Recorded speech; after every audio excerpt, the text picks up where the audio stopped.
we've taken over the course of this season, EG have been able to punch up to our inaugural America's winners. And specifically on this map, have come out with some fantastic ideas to be able to refute what Loud has done on what is historically their best map. Yeah, absolutely. We'll see how this pistol round gets taken out. Both of these teams actually doing pretty well when it comes to the pistol round win rates. The deeper they've got into the playoffs itself, it's been a key win condition for either side. So all eyes going to be placed onto this one. A setup. Look at Lambot and Aspas. Yeah, there's traps and traps. I mean, the far back position, the Sadek, he's holding a flash most likely. Dart and Lambot. There's the flash, and there is the collection. It's beautiful, it's precise. And a surgical picking apart of EG. Good luck. Trying to pivot now and enter themselves into the B site. We'll be able to get that plant down. Ethan, not contested. Boostio's going to have to pull out some magic here. Up to the corner here. Look at the movement, the hops on him. No clean shot, no easy target. That is a very clean pistol round. Absolutely flawless from Loud in every possible sense of the term. The double catwalk setup is great if EG want to move in that direction anyway, but it also contributes an extra layer to that mid trap. Alarm bot contact or any kind of contact off the back of Aspas, triggering the flash. Paranoia also coming through to clear these players out even further and allowing this follow-up. A beautifully designed pistol round. Immaculate stuff from Loud there. And showing you one of the biggest reasons why they were able to take down Fnatic. These pistol rounds into bonus rounds have been so strong for Loud. It's Loud that is fired up. They want to have that chance to defend their trophy, the champs title, the prior year. It's EG who stands in their way. Look at the damage. Shots fired off right through the wall. Ethan lucky to get away with his life here. Demon 1. Nasty surprise waiting for Aspas. And there's been a push out on the other side of things. Giacomo knows that the Paranoia was invested here. And then as he hears them fall off, he's now got pretty good information. Demon 1 in his classic role, fairly alone. No one's watching the smoke. I mean, Com is also very deep. There are threats all over the place here. What a lovely idea. They've just missed each other ever so slightly. Will Sadek survive? Yes, he will. Spikes dropped, but in the moment, EG still looking up surprises. Demon 1. Single shot is necessary, but he can't land it. So, Sadek making sure it doesn't get out of hand here. 3 players surviving, keeping the guns forwards. Less not carrying anything into the next one, just the Sheriff. Aspas going for the operator immediately here. Okay. It's so bold, but I love it. The bonus round op can do outrageous amounts of damage, especially on the defense side, and Aspas might find himself in spots where he's going to be able to save it anyway, even if disaster does strike. Be a fantastic beginning for Loud here on Ascent. The defense side, in recent times and recent form, hasn't been looking too hot, but in that pistol round, now looking to set their sights on this bonus here.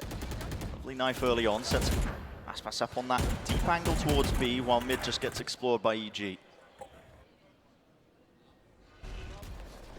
Drone forwards, needs to be broken here. Less is holding a one and done angle. And that's nice from Cowanzine. He intercepts it. Aspas about to take contact in B main. Can Boostio tell? Just throws the Nanoswarm. That gets rid of the defensive Nanoswarm, but there is still that Jet up in front of it, getting all of the information for Loud. Yeah, it's going to be calling. The entirety of EG just tucked essentially towards mid. Going to make a go of things here, bleeding out the utility, but Sadek, only just the one flash available to him here. Potential weaknesses over towards A. EG running out of time though, 45 seconds left into this one, starting to now make their move. The feint, as if it's going to be a B split here. Does less call anyone over? Because at the moment, Loud is set up quite nicely to still stop the cat push, and we can see that the spike is headed there. Yeah, it is just 2 players left standing. It's going to be up to Sadek, really, to do the most from this spot. It's not going to be too much to contest this. No, it's a bit of a change in plans. It's 25 seconds. Yeah, there's 25 seconds left. They wouldn't decide to go over towards B. Nobody really bid onto that one. They didn't like what they saw, but still into B main as Aspas holding his ground here. Oh, what a shot to win out. And still with a fight here, but they do not suspect less. They do clean it though. Traded. Cowanzine from the back. Removed. 10 seconds left. Kill confirmed. 8 seconds left. Got to get that plant down, and right now. Com's going to secure that one. They've left Jorgamo inserted deep down mid, and Demon One takes contact, one shot, misses it. Oh, what a read from Tui's, recognizing that there was a player there. He's being pushed as well. B main not in control here for EG. It's a 2 versus 2, but massive gun and health advantage to them. Recon just came back online for Com. Onto lane. Com's not watching this angle, but he does have somebody watching his back. Yeah, Demon One, he's got that angle. So, not getting away with that, winning the bonus round out for Loud. Definitely doing some damage, significantly, to the economy, but EG going to be happy to get one on the board. And Demon One takes the off. So not only has Aspas been denied that one through his death, and in such stellar fashion, if Com's going to be hitting shots like that, we might see him in back-to-back matches have unreal performances. It's the Jet Sova mirror that I'm so excited to watch in this map in particular. And Demon One with his attack operator, as Aspas limited to only the Guardian now. Claims his prize. A little bit of utility, just intending to push him away. Demon One's still holding it. No one in a sight line, not anytime soon. Standing ahead. A flash and a recon play actually tags up Ethan. They weren't ready for it. A bit of counter spam. Zine, gotta be careful. Drop down to 52 health. This is triggering a repush out through B main. They know there's an alarm bot down in this kind of area. Remove it, push back forwards, and that takes space away from Boostio that he could use to call with. Declare out all that utility now. Starting to make the move over towards A main, but just a drone, no tag still. Demon One really relying on him to set this one up. He wants to take a fight to him! Sadak thought the nade would push them back. Not the case. Anchoring towards the back here was 2 years. Seeking to reposition now with the TPs as well. There is no go button being pressed by EG. They just waited out ever so slightly. Now waiting for a bit more of a response, or maybe just a util to come back online. Here's a smoke. Sent flying 2 years though, playing inside one of his own, and he's just spammed out of it. Com saw him move into that angle. High ground. Aspas blinded up. Cannot see a bloody thing. EG. Look at in control. Gain the side, and no chance for Loud. Now backing away, saving the guns. This was an amazing round by EG. And it may get even better. Boostio's about to collect onto less. And Kao and Zine sat wondering on the other side of the map where it all went wrong. Demon One is not limited by an attack side op at all, because EG work their way around the map in such spots where he can be allowed to play slowly for picks. They're not just going to run fast execs with Demon One having that pure entry roll. And Kawazin picks one off towards the end here, but now he's given his position away, and Boostio cleans it all up. This is how EG took down Loud on Ascent during the playoffs of Americas, was through Demon One finding these aggressive attacking op moments. Oh, and these shots are sharp. I love the little break that Boostio inserted into that round as well. Yeah. Make some antsy, see if they use some util in kind. And also just waiting time for Jorgamo to get another smoke back so that you ensure there's no threat that can come from grass. It's all super disciplined from EG so far. It feels awkward to get a read on if you are Loud. Trying to judge where your opponents are. They had the chance for momentum in this map. Starting out the series incredibly strong with a pistol and a bonus win, and EG have refuted it almost instantly. Knife dodged. Deep presence on the extremities. It's used to combat the drone, so Com was taken out of that one. We don't get to clear Wine out. Might have to use a bit more util on top of it, just to get that peace of mind. For now, it's slow and steady. Spike's starting to make its way over here too. Maybe the goal might be an A split, but Sadak just firing off the warning shots. This guy in shotguns. It's a match made in heaven. I've seen him do some awful things with the judge. Now here's where Ginagawa ko yun para sa pag I've seen him do some awful things with the judge. Now here's where the slower pace from EG may end up also having an issue. It's 40 seconds. They don't have very much information towards A or B main. Cowan's just recon darted over towards B, which might give Loud some false sense of security, but the time is so low here. There's 25 seconds and they don't even have B main. The clock is EG's biggest enemy at this point. Now the Util's coming through. Kawazin, he's repositioned to the back of the side here to try and take care of this one. Hunter's Fury ripping through. There's a connection, there's a tag, and there's the damage all combined up. Lovely shots. Patience from Kawazin. It is traded out, and Aspas with the blade, so maybe can make something of this. Had to back away from it. EG. Oh, they play the clock.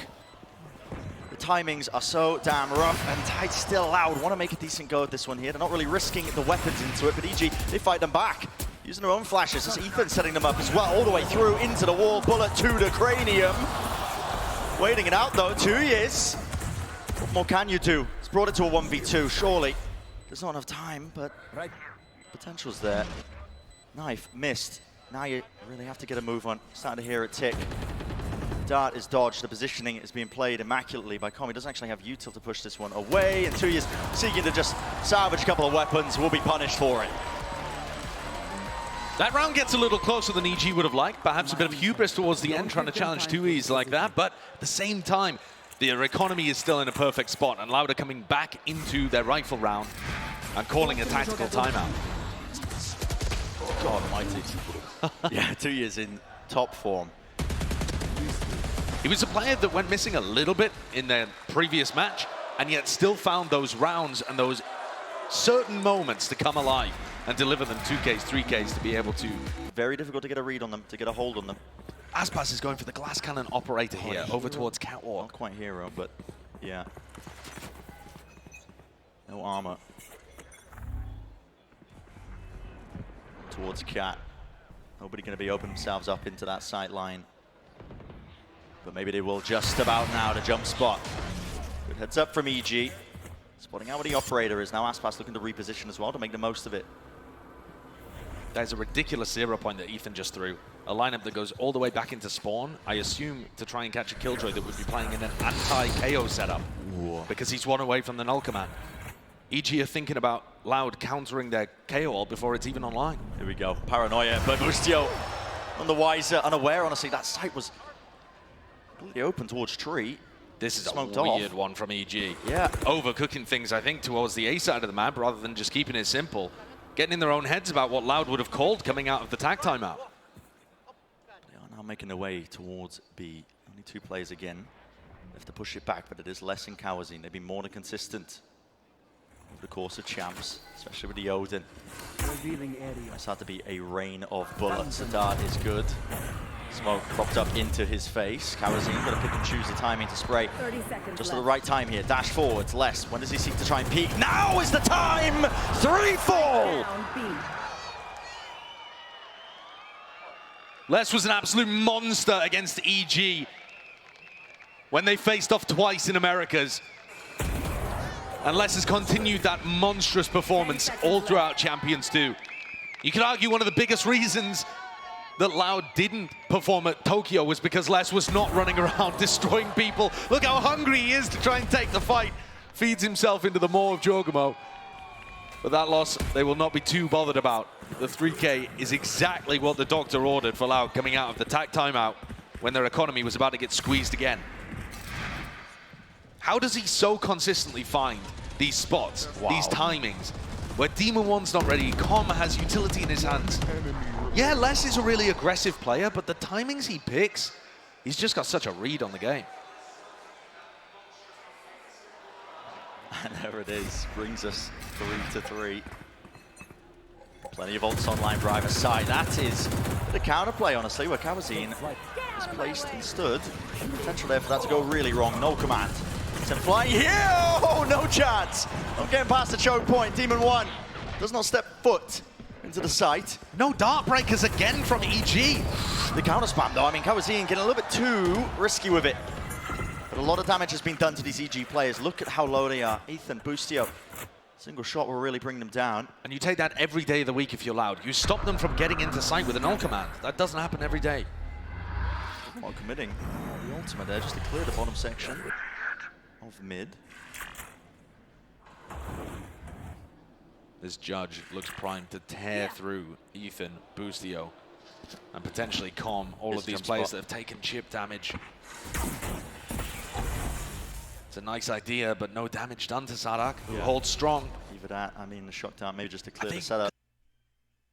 Gets the tags. Suppression across the board. Does he have the line up right? Sadak needs to be pinpoint, really. A bit of extra damage will also maybe get it done, but no, doesn't break it. A few seconds remaining. Really softening up players on either side here. Will the site be gained? Will they get access to it? With 20 seconds left, got to make their moves into the site with the spike. He's got it in his hands. Plan. Finally going down here. Needs to be holding this one. EG have been offered an opportunity by that missed KO nade, and now seek to take full advantage of that fact.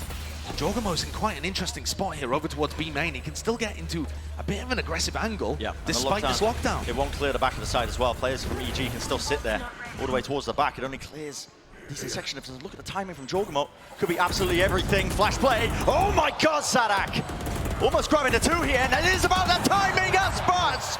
Pure reactions into the back though. Spam through the wall will not be enough with the box as well. Tracking them all the way through Com. Right click into the classic to win the clutch.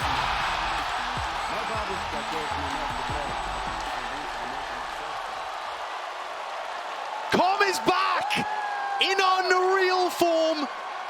Just repeating what he did yesterday. Except this time the rest of his team also stepping up. Not just Com up at the top of the scoreboard, having to carry them through these moments. Put this guy on ascent with Odin in hand, and he's going to be delivering huge moments. Let's go, Corbin. The form that he has been in.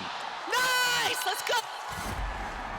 He looks so good. Here's another clash early on in A main though. Flash over the top. They checked it immediately. It's the 1-for-1. Back this one away, but EG, they have gained and granted themselves control towards this one. That's a Hunter's Fury. This is pure reactions off of this one. Attack onto Com. Will there be the kill collected? Not quite. Very close. Com managing to dodge, gets his own online. Com is unreal with his Sova ultimates. He has the most in the tournament so far by a long shot. And just to compare between him and Kawanzin, he has about 7 times more Sova ult kills per round than Kawanzin does. 7 times. Yeah. So, Com's very good with this ultimate if you give him an opportunity. And Lauda grouped up over towards Catwalk. If Demon 1 smells anything this over ult here, is going to set up the push. Unless Sadak's quicker with the Bucky. Here comes the down 2. All this Util coming their way now with the paranoia, and the dart doesn't get cleared. And here it is, yeah, the Hunter's Fury. So damn difficult to really pass through, and you cannot stand your ground against it. It's going to pave the way. Access towards tree control, but maybe the side as well. Still, there are loud players ready to receive. Push them back less, really onto the flank there. Just cannot quite rattle the shots off. Calming down the aim there with the Sheriff. Spike down now. Pushing towards the round. Bullets flying through. Aspas tucked into the corner using the smokes against them. This is into hell. And are they going to be aware of this? Even if they weren't, how do Aspas and Kawanzin recover a situation like this? The first one, great. Maybe but like there's that. still 2 players in A main. Here's the dash, upgrade, received. Got to cover the fire all the way through here, back towards Jenny, and yeah, Demon 1, what is that? Safety in numbers, sure, but didn't even know where his targets were that he was shooting at. I mean, Aspas was hiding inside the Cloudburst. Nasty stuff from Demon 1. And it's so great that we get to see EG playing against Loud when both of these Jet players are in excellent form. Aspas was dunking on Fnatic in that match that we saw just earlier, and Demon 1's been the highest performing player at Champions, still leading the way in terms of kill per round. Demon 1 wasn't even activated to his top level at Tokyo. When EG went on a run and made it to the grand finals, they didn't have Demon 1 performing on, going on all cylinders. This time though, he's ready and awoken. Oh, the timing just missed. Aspas going to be kicking himself with that one. Com gets away with it. Instantly repositions to the top side of mid now, smoke in their face though, on top of it. It's really quite difficult to get a read in terms of what EG are running. The drone not broken. I like this turret though as well from Les. Look how deep it is and how much info it gets over towards A main. And it's going to allow both initiators to play over towards B, which is a bit of an unusual setup. Flashes just for information. As soon as the bullets are fired, they know, okay, multiple targets now from EG. Sitting into B main. Sadak missing a jump here. He's not going to be in position to use Util. That's good information as well. They now know that Demon 1 is here. No command. That's arguably a little early, but it was also timed with Ethan using his 0 point. 5 seconds left, this push into mid. Com doesn't win it! Whether a sound cue or not, Aspas was just aware. Landing the necessary shot up towards Cat now. This is a pivot and attempt straight forwards, but are they going to clear close to the side? Less, still tucked. And, well, it's all patience being played, ripping them apart. Jorgamo, he barrels through main. Demon 1's trapped, though. And Aspas has got him right in his sights. One player left to do the most with Jorgamo in a 1v3. Spike is down. Time is on his side. A misstep from Loud, really, that's able to him to get into this one. One kill. Collected and traded, though. So Loud, really good with the discipline. It's one of the things they've been carrying forwards in this tournament. And I think they needed this win. This round, absolute necessity for them. They couldn't afford their economy to get broken again. And you talked about earlier the fact that Loud's defensive rounds have not been to the same level as we've seen in previous years. In 2022, they felt utterly untouchable on the defense side of Ascent. Yeah. This has been a different story with Loud. It's recently been a map that they've had a revival on, but they're going to need pretty much the rest of the rounds in this half to feel comfortable.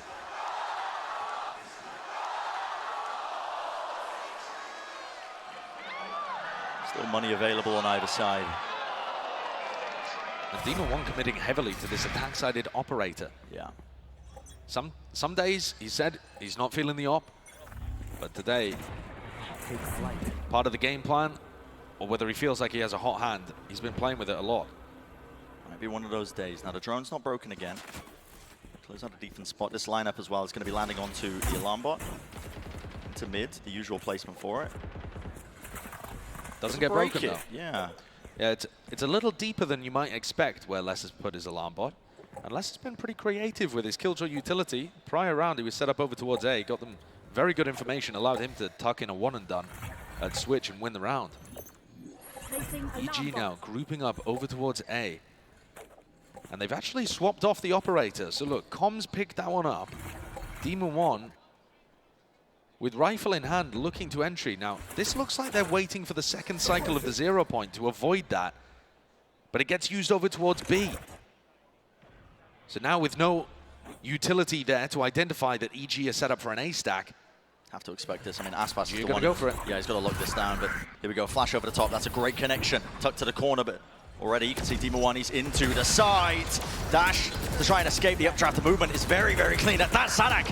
It's a peek at the timing. The dart not being broken in time. It really does light up the targets. Enough for Demon 1 to be taken care of. Drone double tagged up. Nothing for the players to do through that choke point. They have been bogged down with 15 seconds remaining.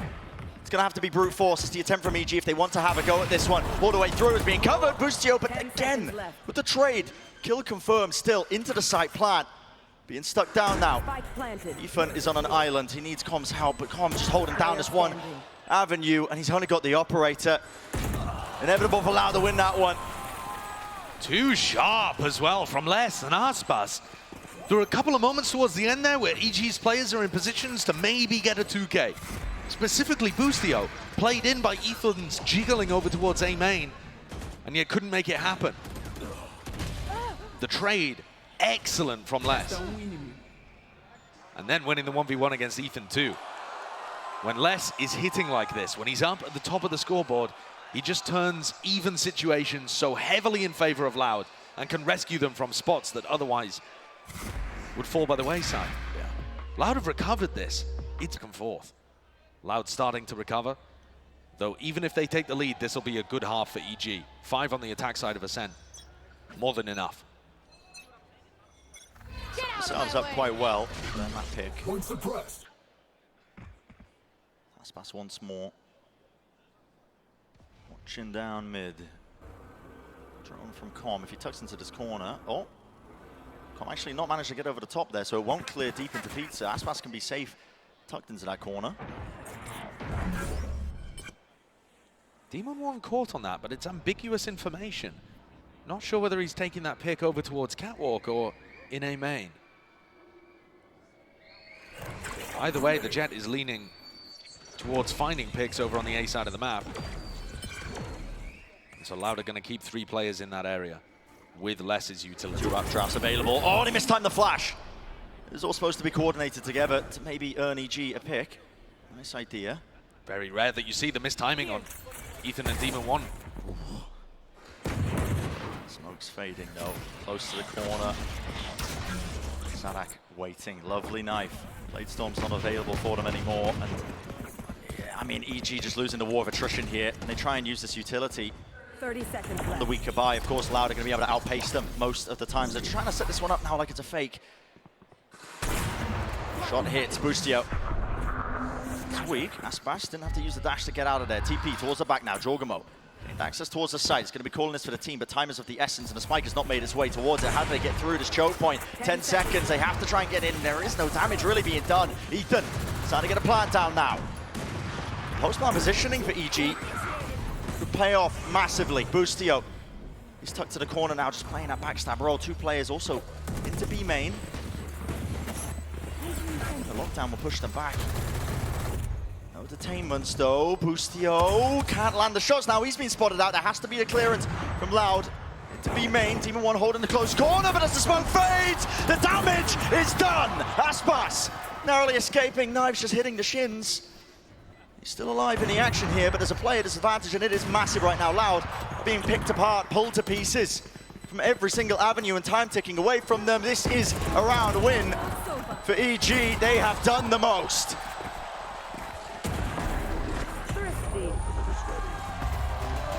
The final two players on EG fall to the spike. Aspas and Tui's just never even able to get into that round. What a beautiful Omen TP there from Jorgamo to be able to set up this entire pivot. There is so little time on the clock, but as soon as he cements himself into the back B site and smokes off spawn, that allows the avenue for the rest of his team to flood in, and confidence that Loud have not got an anchor on site.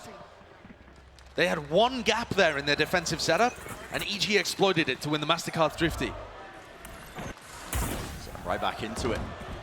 Different lineup this time from Com, and it does take the alarm bot down. Yeah. Instead, it's Sadak, though, the threat, over towards B main. He's been using these shotguns for the last few rounds to try and boost the economy and make this an even half. Yeah, last few matches as well is what it feels like. Defaulting into the judge gameplay, close to the corner. This is so damn hairy. Shotgun, so many targets, but no one falls. The drone is cancelled out here. Aspas takes a peek towards Jorgamo, top mid, taken out, but the site's going to be gained once more for EG. Boostio, once he gets his plant down, is going to be in a position where he has lockdown available. So you see him deploy it here. What's the decision for Loud? Do they want to go forwards or backwards? You have to go for it here, almost lining up, Demon 1! Up drafted over it, bullets raining down, but he does survive for but the moment, tucked to the corner, shock dart. Does not bring him down. You got to respect the lockdown back towards the side, but Com has given the most perfect the timings, the most perfect the timings, just walking up on them. And Loud are feeling all the emphasis, the pressure now from the time just running down. Short, over and around, no more kills, they are not turning around to face him. EG, these last few rounds putting on a masterclass. Switching sides. What an excellent way of stopping Loud after they got the momentum to make this a close half. 7-5 with EG in the lead. And their attack side calling has been fantastic. This map historically one of Loud's best. But EG recently, with their approach, with Demon 1 in the roster, just looked immaculate here. Boostio's attack side calling continues to be a masterpiece. And they're up, heading into the second half. Can't argue with that, man. 7-5. The attack side rounds of EG, they have set themselves up so damn nicely towards A. They saw that as a potential weakness. We'll see if EG have corrected it. It looks likely. Two players deep into mid. Yeah, this looks aggressive, actually, from EG.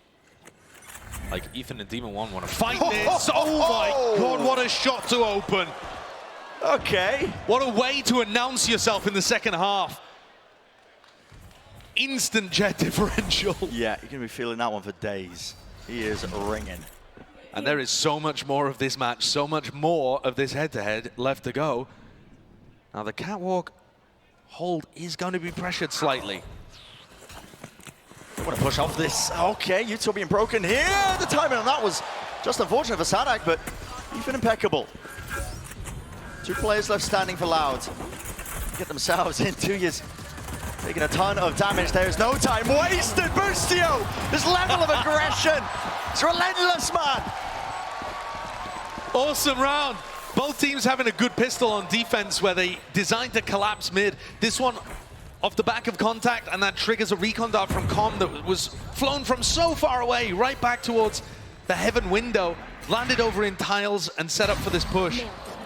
But it's all open by that exceptional Sheriff shot as well from Demon One. One enemy remaining. Again, best statistical player of the tournament so far, Demon One, and showing no signs of slowing down, even against an Aspas who played phenomenally against Fnatic. Let's go, Boosie! Aspas was plus 20 against Fnatic. And Demon One's doing stuff like that to him. Both monsters in their own right. But today, Demon One, at least for now, seems to be just in tip-top form. Grouped up now, Loud. A collection of players here with the Sheriffs. Towards B, Turret spots them. Oh, as soon as the orb is taken, that shot dart doing a lot of damage. And the second one too. Tons of damage. And look, Com might have just won this round already. He's just softened up all of the players that would be a threat, that are trying to take aggressive positions. Out on their eco. On the game plan they have in mind, honestly, is to try and farm up these orbs as well. Looks like they're funneling them into Sadak. They still have A main control. I mean, 2 years disrespected that earlier into the round. He's just been holding on to it since. Working their way down mid. Boostio's got his line. Damage has been done prior. You have to think it should be an easy solve for EG. These players might be getting squeezed though soon enough. Yeah. Especially with Boostio's positioning, he's really isolated. He can't afford to reposition 30 particularly. seconds left. If this gets cleared, might be a dangerous moment. Backs towards it. So many chances. Kawazine, the tag as well with the dart. A lot of damage done towards the back of the site. Needs to be a bit of a bailout now. Some help and assistance. Corn, lovely flash. Got to appreciate that one, Ethan. The supplementary utility from this guy Spike down. is just in another class of its own. And the best supported player in the world shows you why he deserves that title once again. And excellent stuff from the bottom of the scoreboard. From downtown, throwing the flashes. That was a pretty aggressive position for Boostio, and it looked dangerous there for a moment too. You know, Com got lit up by a dart. He could have easily been taken down, and suddenly there's no one actually for Ethan to throw that supportive utility even for. It's also taken a lot of the sting out of this bonus. But with Demon One and a Sheriff in hand, we've already seen what he's capable of. Both of these squads have very different ideas about how to approach their attack side. Loud love to be going for these 4-1 approaches where Les is the only player towards the B side of the map. And Loud will hard focus on winning A main control at all costs. Very important one now for Loud to win. Think about it. Investment of the guns, the rifles that they've got in their hands, EG.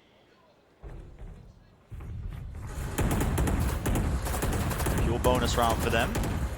Looks like they're setting up as well just to stack over towards A, giving up a lot of space inherently, not holding it close towards tree. The drone through mid continues to allow that alarm bot, and turret actually, to gather info towards mid and towards B, and that's led 4 players to stack on the defense side on A. Yeah, they're not worried. They're not at all, and this is definitely danger for Loud. I mean, every piece of utility they're throwing indicates that this is going to be an A split straight into these 4 defending players. Drone through players off the back of it, Ethan. There was a flash ready and waiting. Bit of time to strike now. Players starting to really move through here. The dart wasn't cleared though. Jogamo lit up. Counter utility still being used all the way through. Push forwards. There was that flash. Ethan is in their faces all the way through. Demon One. Nasty with it. Can't reset it enough with the Sheriff shot though. Can't claim the second still. With the Com. Plan has to go down now. 11 seconds remaining. Won't be anything to push this one back Spike here. planted. Still. Maybe Com just thinking, okay, get the rifle. Cheeky little prize. Does he still want to make a go of this? And by the look of it, EG still have enough money to buy into the next, so any economical damage that you can inflict upon Loud makes this a better and better bonus. And this is likely to be the area where they exit for the save. Yeah. Just playing it smart. We did just see a clutch the other day from Com where he made the big wrap around on ascent. Com is never not flanking. Yeah. In the wise words of Mimi. But it's about his, how agile he plays it. He messes with your internal clock, the timings in your brain. Oh, look at how good this is from Loud, though. They smoke behind them over towards A main. They've got a 0 point out forwards to make sure that he's not hiding somewhere aggressively for them. And they get a clean exit where Com can't inflict any more damage.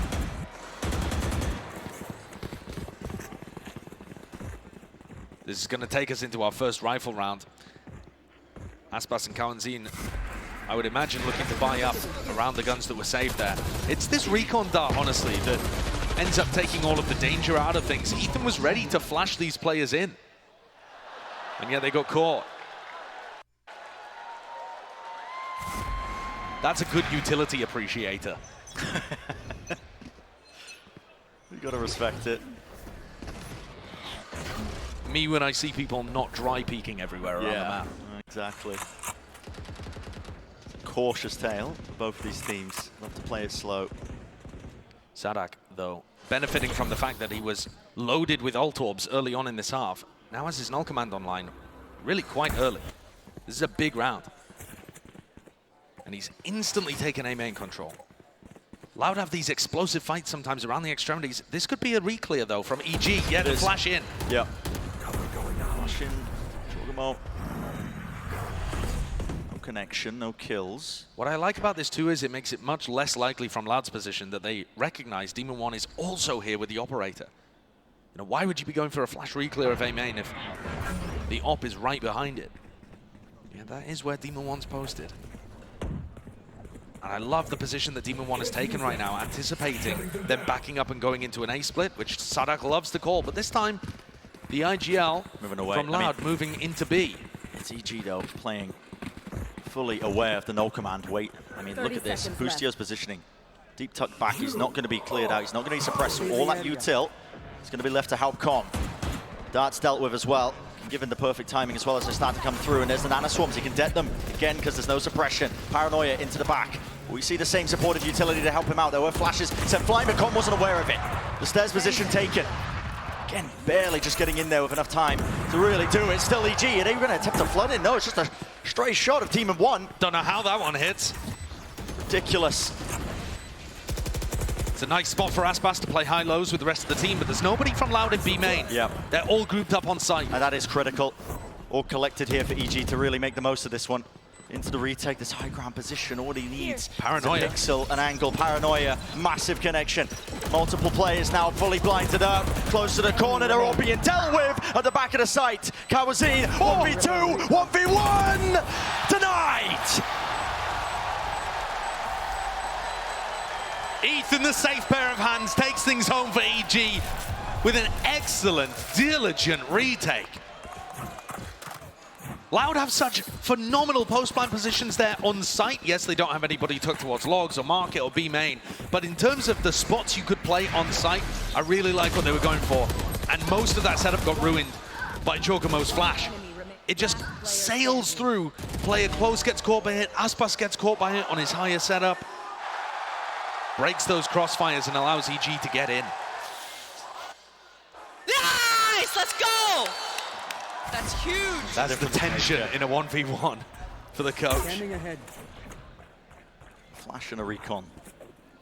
And towards back. Ethan is disrespecting all of this. There's no connection there with the dart, so he just removes the turret out nice and early. Sets up Demon One again with the operator. Meanwhile, Loud, they're exploring into middle.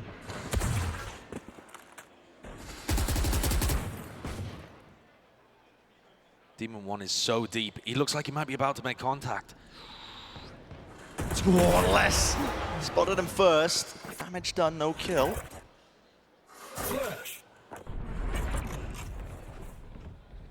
Boostio's utility looks ready to try and hold that space for him to use lockdown. But now he's had to burn it early and he gets caught. A random sheriff shot takes down the Killjoy and removes that lockdown, which EG would have been hoping to use for a retake. They still have an Ultraman to work with. Ethan could be vital here. But Demon One will probably have to trade off the op with somebody else. It looks tough. Yeah, let's see how this gets played now. Go either way, any direction. Maybe just down to the positioning here of these players spamming. Wallbang angles. Nobody found here. Demon One has found the rifle now. Time will really begin to start ticking. Especially when Kawanseen has this Hunter's Fury at all times. Yeah, and he is just really just buying all the more time for them. TP denied. Juggernaut can't get it done here with the rifles as well. The angles are all known and noted. Ethan, so much more to do, but he just cannot do it. Lit up right through the floor. And all of that coming down, I think, to the fact that Busio fell. A sheriff shot through a smoke. Spammed back towards him. And he doesn't have his ultimate that they really needed for the retake. Look what that's done to EG's economy too. How does this shot happen? Oh, wow. Talk about perfect one. Yeah. I've definitely noticed with EG, and Bustio's talked about it in press conferences too, that when he has bad games individually, his calling also suffers. Now, he hasn't had a bad game in this match so far, but we saw him in the game against PaperX calling himself a disappointment and a fraud for going -24 in the series. You need to make sure that he's having good moments, not getting caught out, to keep the calling high. The mental in check. Okay, EG. Very disrespectful. Only with the classics, of course, just trying to brute force their way, taking out A main control. Here's the response, though, Loud. Spotting it out. Close to the corner, though, is Calm. There's going to be a flash to clear it. Lovely bit of util now. Lots of players waiting to receive. EG over the top now with a Blade Storm. Not really spotted here. It's a jump and spot. It's the bait play. Oh my God, disgusting. It's a great idea. Love to see it. How many knives did Demon One just expend there? Oh, it doesn't matter. Doesn't matter.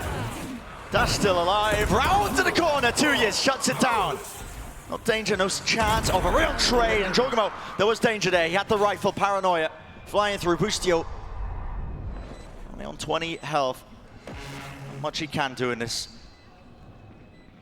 At this point, just playing for the exits, but really the money. It is booming for Loud. Sadak, though, was forced to use his ultimate in the midst of this round, and I think you can count that as a win.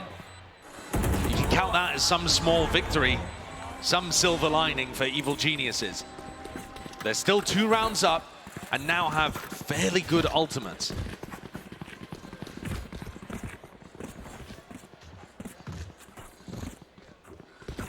Specifically good retake ultimates, too, against what Loud are going to be throwing at you. Bustio is going back to this Killjoy setup that's focused very heavily on putting double Nano Swarms and Alarm Bot, defending that tree space so that he can use lockdown in the retake over towards A. It doesn't work as well when teams like to run A splits on you, though, and that's what Sadak loves calling those. Drawing in a knife. Team One, a lot to play towards mid here. Here's early catwalk pressure already, only 15 seconds into the round. Bustio would like to hold on to this setup. Triggering the turret just to see if there was a util trap play off of it, Alarm Bot on top of it, so that's all the Killjoy utility removed. Very early on, within the first 30 seconds. And that's going to be very helpful for Sadak, as well as he builds an identity and a map in his head of what the defensive setup is like. Just from breaking it, look at the EG players' positions now. All collected over towards A, anticipating that that's where the hit might come through. And the reason for that as well is just Demon One this entire time has been holding down this B angle, but it's about to be received with a flash in his face. Will the peak timing be good enough? He's not going to be able to get out of there in time, as well as Paranoia comes out of nowhere near-sided, dashing even deeper into B main, using the smokes, trying to use them to his advantage! And here's the help, surely. 30 seconds left. Even to the side. Starting to make their way now into the side there. Nade at their feet, just trying to avoid it, dodge past it. To the back of it, though, they are walking into a blender. The kills need to be claimed right now for Loud all the way through here. And while it's less, is the one who's got them all in the blender, but still it's Jorgamo at the back of the site, anchoring at that position. 10 seconds left. None the wiser, with no time left. Not a chance in hell. Jorgamo will not let this one slip. Beautifully played.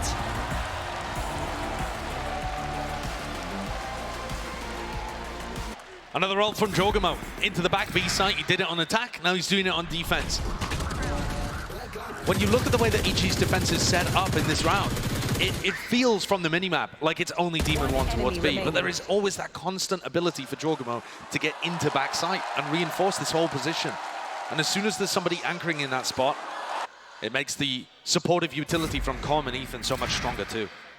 Very, from the start, have shown the confidence to bring it to Loud and never play scared at any point. Form has been such a factor. A lot of matches that we've been seeing. Oh my goodness! There's a punish.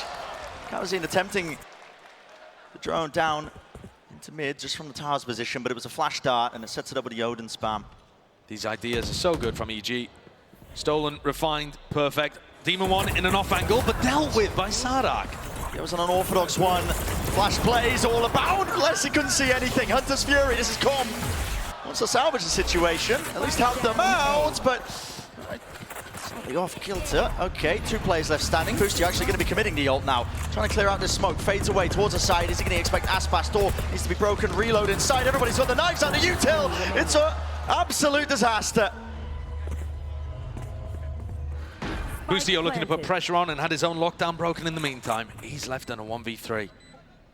And despite the incredible start from EG, it went downhill so fast. Ooh. He's got the right read. Yeah, 2 years ice cold, doesn't shift his position. Does he really make a play for this? That's a heavy face, and look at Loud, they are immediately on it. They can smell blood underwater. Chasing him down. They make the decision easy for Boostio. Run away, keep the gun. The ideas from EG in this round are excellent. I mean, right from the opening pick, but even then, when there was more tree pressure coming through, we had a Paranoia comboed with the Hunter's Fury to be able to clean up the aggression coming through from Loud in multiple waves. And yet Loud was still able to hold their ground and frag through it. A great example of Loud being able to shrug off the pressure from EG.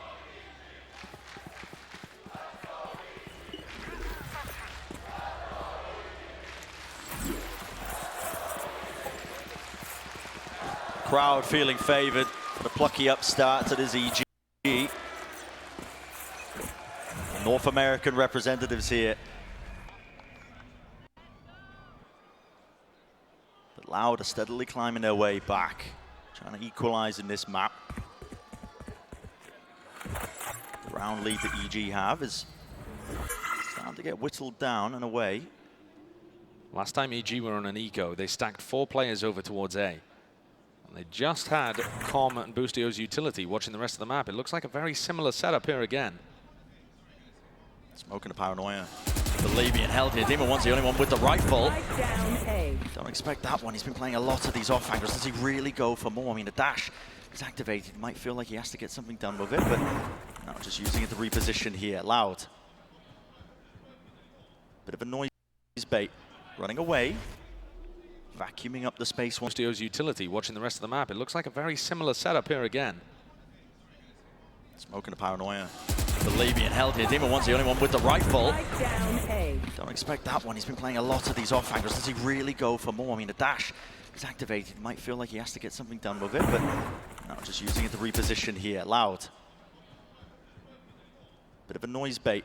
Running away. Vacuuming up the space once more into A main. Drone close to the corner. That's a seek. An attempt to punish. I gotta respect it from Boostio. It's being watched for. The Loud still want to go for this. Yes, they do. Rush over the top here with the Paranoia. Hunter's Fury as well, clearing all the way through here, but there's really no emphasis being placed on this. They have to take the site on top of it, but bullets will do the job, I guess. Clearing out into the corner. Still, Demon 1 is active, and he's still got the rifle with 9 bullets left, though. No more dash to really evade capture, and he's brought down. Com scrambling, frenzy in hand, trying to pick up the pieces. But Loud have done this work on the anti-eco, and they are set up in an unlosable position. The triple face. Com not given an inch, given no quarter. Loud draw ever closer to tying this one up. The attack sides from both of these teams have been called beautifully. Yeah. I think EG's defense has had more layers to it than Loud's, and yet Loud is still managing to avoid all of these problems that are thrown at them. I completely agree. These halves have mirrored each other, honestly, as well, with just the pistol round wins going in one direction, but the gun rounds, when it gets down to it, the attack side, these teams just have a better read. You want to talk about mirrors, the IGL picking up the judge. We saw Sadak in the first half, and now Boostio has gone for the same kind of play over towards Tree.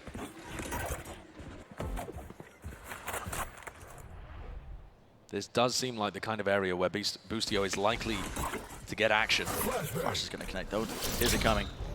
Dodges it. Jump spot! That is nasty! And even nastier from Sadak, actually, under the pressure of that one. Making the trade happen. Who does the trade favor, though, at the end of the day? Sure, you get rid of the attack side jet, but also all of that killjoy utility is down on A. And they push Sadak into this deep position, tucked towards Tree. I think it's a very nice spot for Sadak to call from. Les, however, is way off script. With his knife. Is there going to be a flash reclear here? What's the play? EG going to try and cook something up? Yep, here goes Ethan. Yeah. Oh, on the other side of the map. Okay, Sadak going for a flash of his own. What timing gets taken still? Back towards the smoke. Watching. Bit messy. So now where do you go? Do you go towards Les on B? Do you try to commit to A? There's 30 seconds. I don't really have the answer, but it's definitely getting the kills. Well, that space was gained. Les. He's making a run towards mid here, just to try and hold this one back. Team of one, he's seeking to also adapt and try and play fluidly. He's brought down. 15 seconds. Where's the spike? It's dropped down right there. Nade close to the corner. Ethan! He's getting away with murder. 10 seconds. To 1v1 and the doors in his face. Obstacles abound. Kawazine, you gotta break it. And Ethan, he's won it out. He goes for the top. Unreal. Unreal.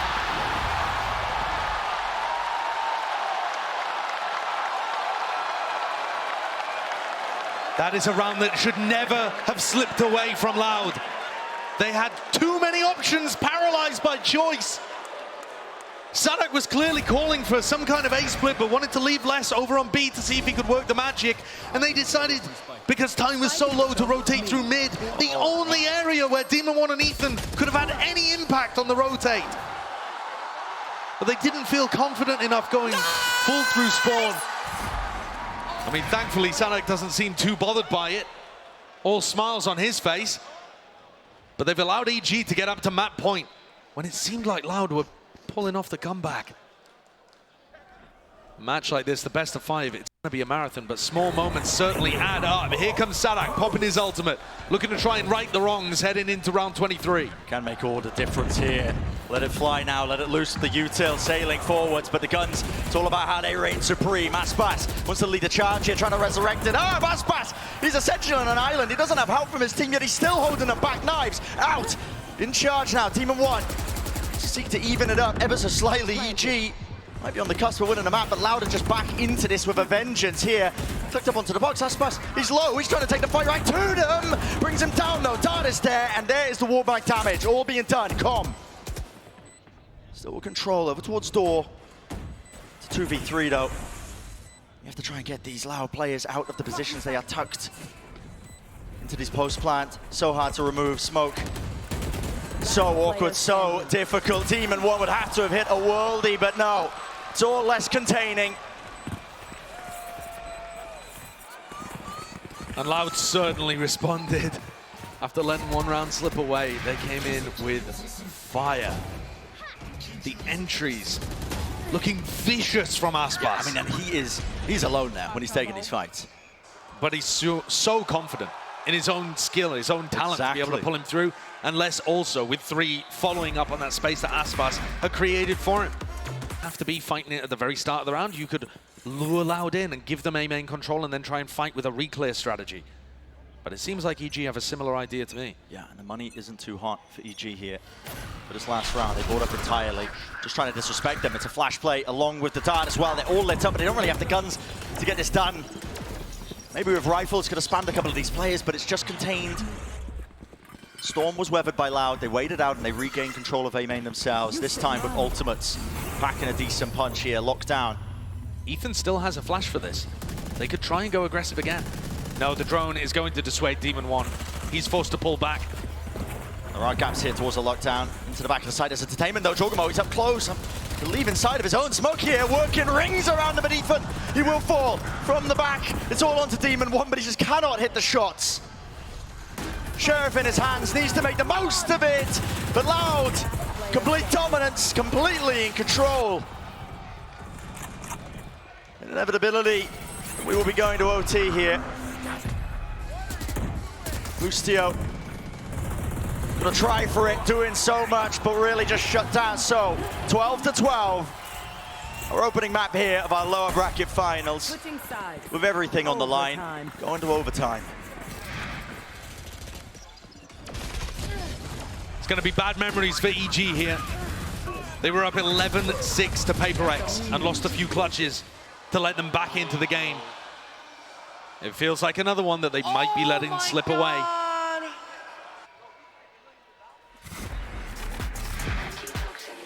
11-8, Loud onslaught on the attack side. Both of these teams with impeccable calling. But now the sides flip. EG once again on the side where they've looked the best. Loud's setup is quite different. And the Nanoswarm is so far back, ready to catch. I mean, by the look of it, Demon 1 as he would dash towards stairs. The way that Les has put his utility, it seems like they want to double anchor really deep on B. Skipping a hop for Com, gets himself into that position here. Fight. Ooh, it's a bullets exchange. Kawazin is hoping to follow up on it. No one falls though. Alarm bot broken. Les, as after he takes a little bit of a prod towards B main, is now in a very, very passive position over towards B. They don't have a turret, they don't have alarm bot, they have no information. And that's going to make every other part of the map a lot weaker. Nice paranoia, but sidestep and avoided. Aspas! Too much room to overcome. There's two players just sitting there, 2 years now. He's tucked into hell. Could he beat a backstab? Could he beat a knife that really hurts them? But no. With him shut down and removed, it is pure desperation. You can see it on Loud's face, the way they're playing this one. Not together, not ever so slightly. EG once more. They find themselves here on the cusp of taking our first map. Switching sides. These attacking rounds continue to be excellent for EG, but they need to be able to put something up on the other side as well. Great isolation onto Aspas. And they just get their players in great positions, completely holding and dominating these. Look at him! The sight lines over towards hell and heaven. But Loud now with an opportunity to respond, and their attack sides have also been great. They put a heavy emphasis towards A main control, but this time the Brazilians grouping up in tiles. Oh! Wow, what counter spam onto Com. I was wondering when we might see it. The punish in sight, both of these teams opting into the Odin plays. Just like that though, with less falling, it's suddenly a 4v4. I mean, that one,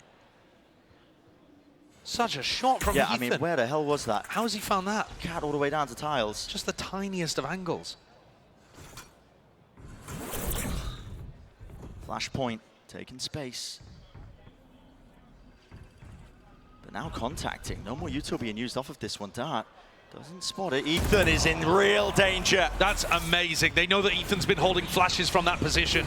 Massively so. Jorgamo though. Top close to Dice here. It's really going to start to be swarmed and overwhelmed. How does he get two? Demon 1, heavy position, ADS. This could be it. It's a 1v2, Saturday IGL. He's got to pull off a masterclass round. The tap of the spike doesn't force any EG players out to the open. A second stick of it over the top, updraft. Demon 1 cannot spot him. Knows who one of them is though. Flash buys him some time, buys him some space. White swing, white face, can't isolate it. That is it. EG taking map number 1. Rod was talking about holding more towards the sites, holding on to utility. We'll see if they want to contest these areas of the map whatsoever. Yeah, rinse and repeat from the last time they played Lotus. Low down flash. Gets them early control towards C. But not much of a response from Loud. No, ready to just absorb it, really. Yeah, quite happy for EG to just take that control. We say that less. Definitely getting cheeky with it here. The backside control is going to be gained. Granted now to EG. Got to deal with a lot of this utility. Follow the bullet traces and you will be rewarded. Prowlers round the side. Sadak, oh my God, he's missing with it. But okay, team got his back and now they seek to try and pivot into B. Pulled the player rotations away. Should be a free side for them, and it is. Ethan getting the plant online, but they have a massive player disadvantage. Maybe that's good enough though. Something to even it out. Maybe a fake flash as well. Ethan was hunting for it. Ethan's just utility dumping these 3 players that are trying to retake through the BC connector. Meanwhile, EG have managed to maintain control over Heaven. Yeah, no clean shots, no clean fights. Orbs in their face, the decay damage kicking in. And here comes Les. It's a 2v3. They've heard him.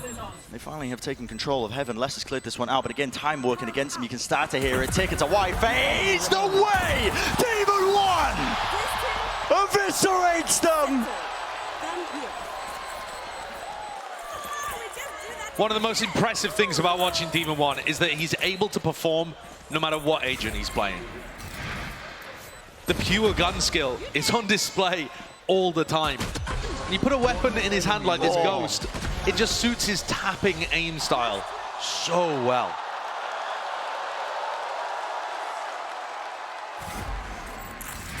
You've got to respect his composure in big moments. I think that's what separated him from a lot of the other rookies that we've seen who have up and down performances on the big stage. For Demon 1 at this event in particular, the composure is just always there in those big moments. Yeah, he's been rising to the occasion. You never see him just panicked, crouch spraying in a corner. Nope. He's always taking his time with every shot, making sure his mechanics matter. Yeah. It's a level of confidence that really only belongs to the youth before they get humbled. He hasn't had that just yet. In his mind, he firmly does believe that he's the best player in the world, and they seek to prove it in this match here, already leading 1 map. Back-to-back grand finals for this team would be outstanding. Trying to funnel the ult orbs right now into Jorgamo, who's running around with an Ares in hand. Here it is, a big stack of the Loud players here. It's read by EG. They're still committing into this one, but picking them apart again, just walking right into the smoke. Where do you get that level of confidence from? Jorgamo, no concerns, not worried. 145 with the follow-up. Les taking out Demon 1, but now I know exactly where he is with the spike planted down.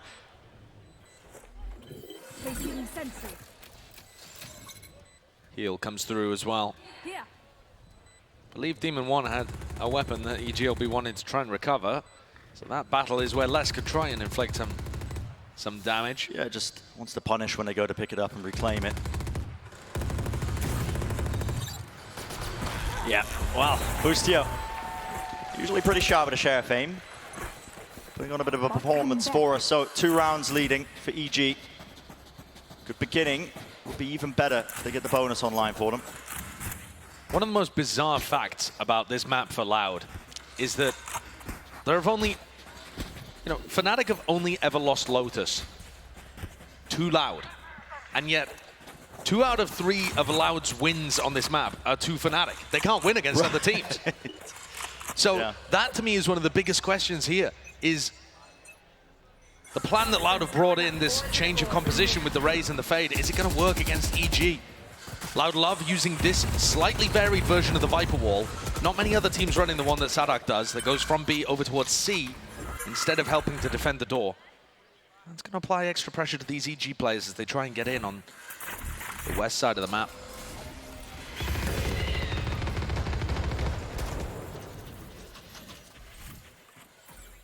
Util was sent soaring, but there was no follow-up from it. I mean, Sadak still has energy in the orb.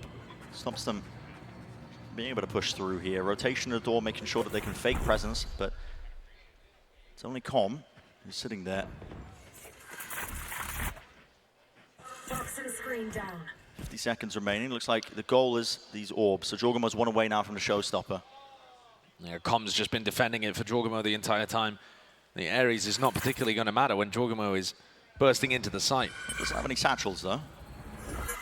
Still going to be scary. Yeah. And so lets it loose. Fuse dipping down. Haunt as well. No collection of the kills, really. Nobody wants to face him. They have given him complete control. Open up the site. Prime for the taking here. That's what the plan going down. And there's a fight to be taken. Over towards Rubble. That was an important one. Wukong falling.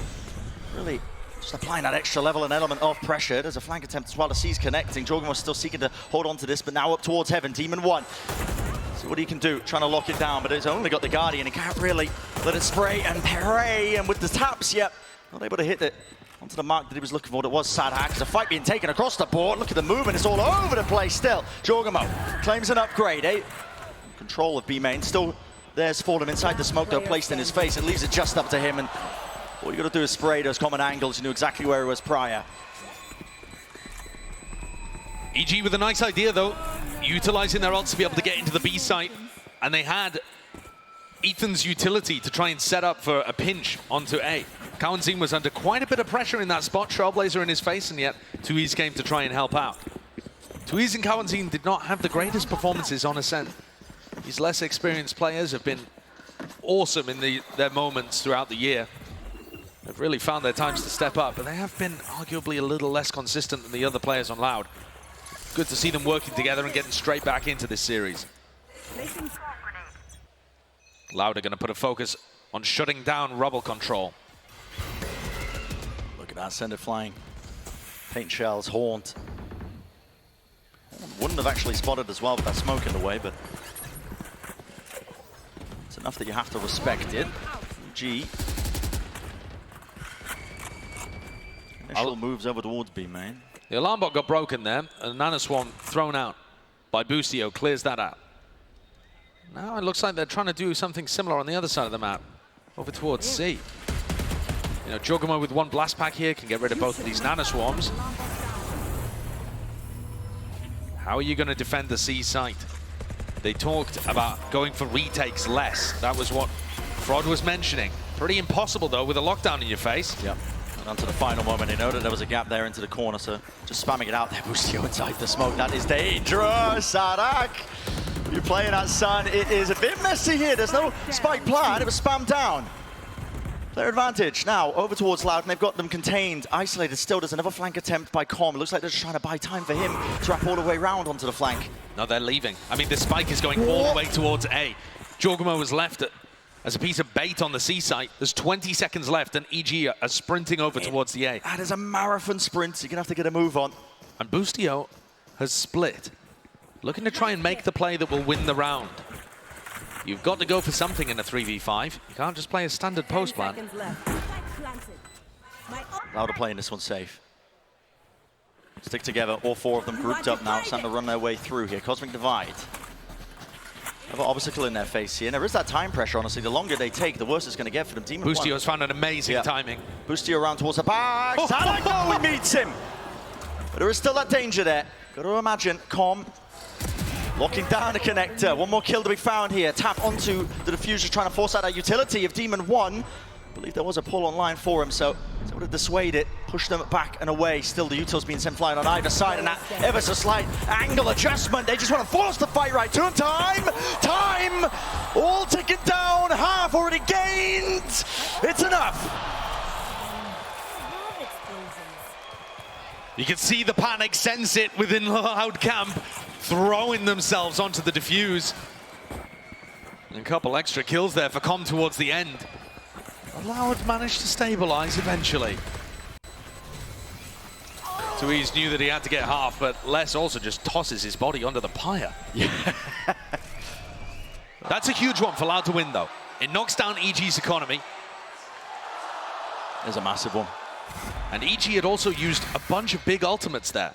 You know, the showstopper in a couple of rounds prior, but then also locked down these big offensive tools to try and take space. Removed from the EG arsenal.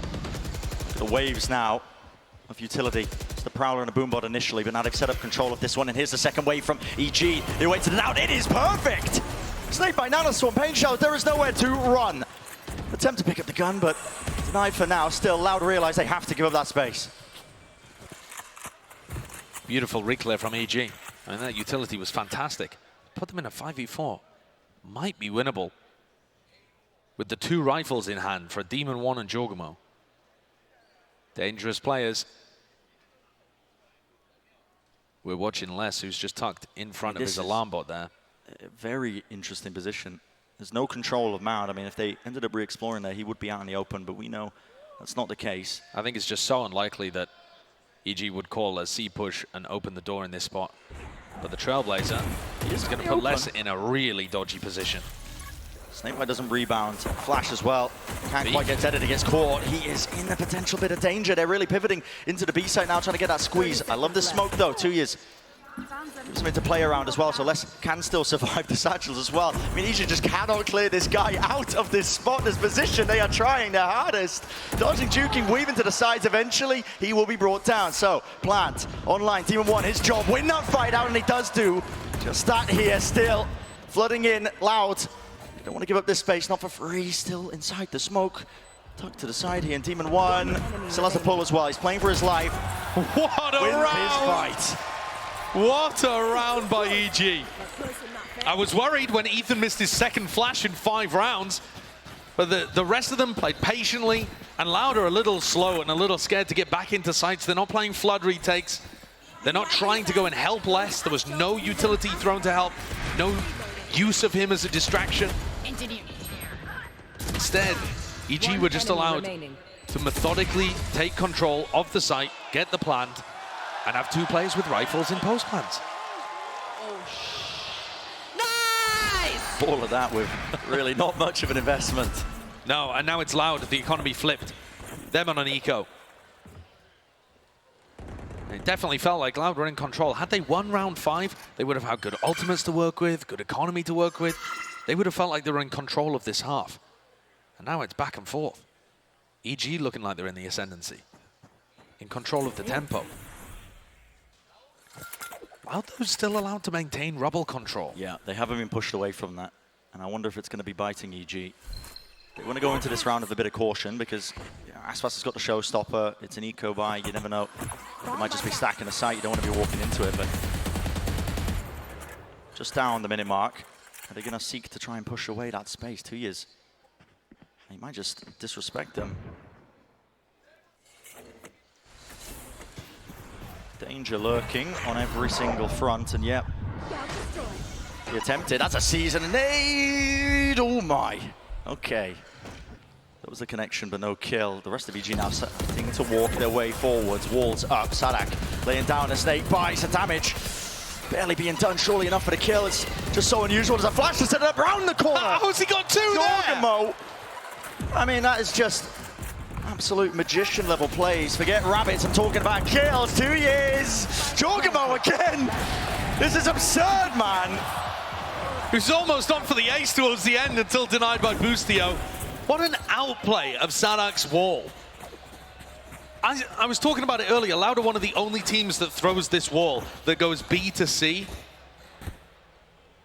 And Jorgamo managed to get up on the, kind of dancing around it. Look how he's positioned, waiting for the flash from Ethan, and throws an underhand nade to catch Sadak, who would be lurking close by.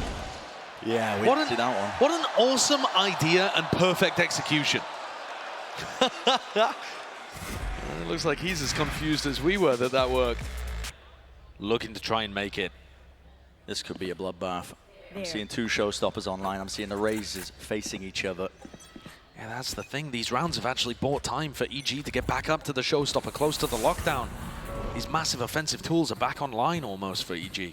Only a single piece of util, just a Haunt, not a Boombot as well, but already it's been disrespected. Look how both teams are trying to hold on to utility. This really could just come down to the ultimates. They're going to let them rip. Yes, they are. Jorgamo, showstopper! Couldn't get around the corner in time. Still, there's the answer. Showstopper gets blinded. Dodge out of the way. Boombot, nade, follow it up. Why not? And Aspas still stands his ground. Enough damage dealt. Incredible! It's pure friendly fire, but to himself. What an amazing play by Jorgamo. Just back-to-back rounds. A delight to watch from him.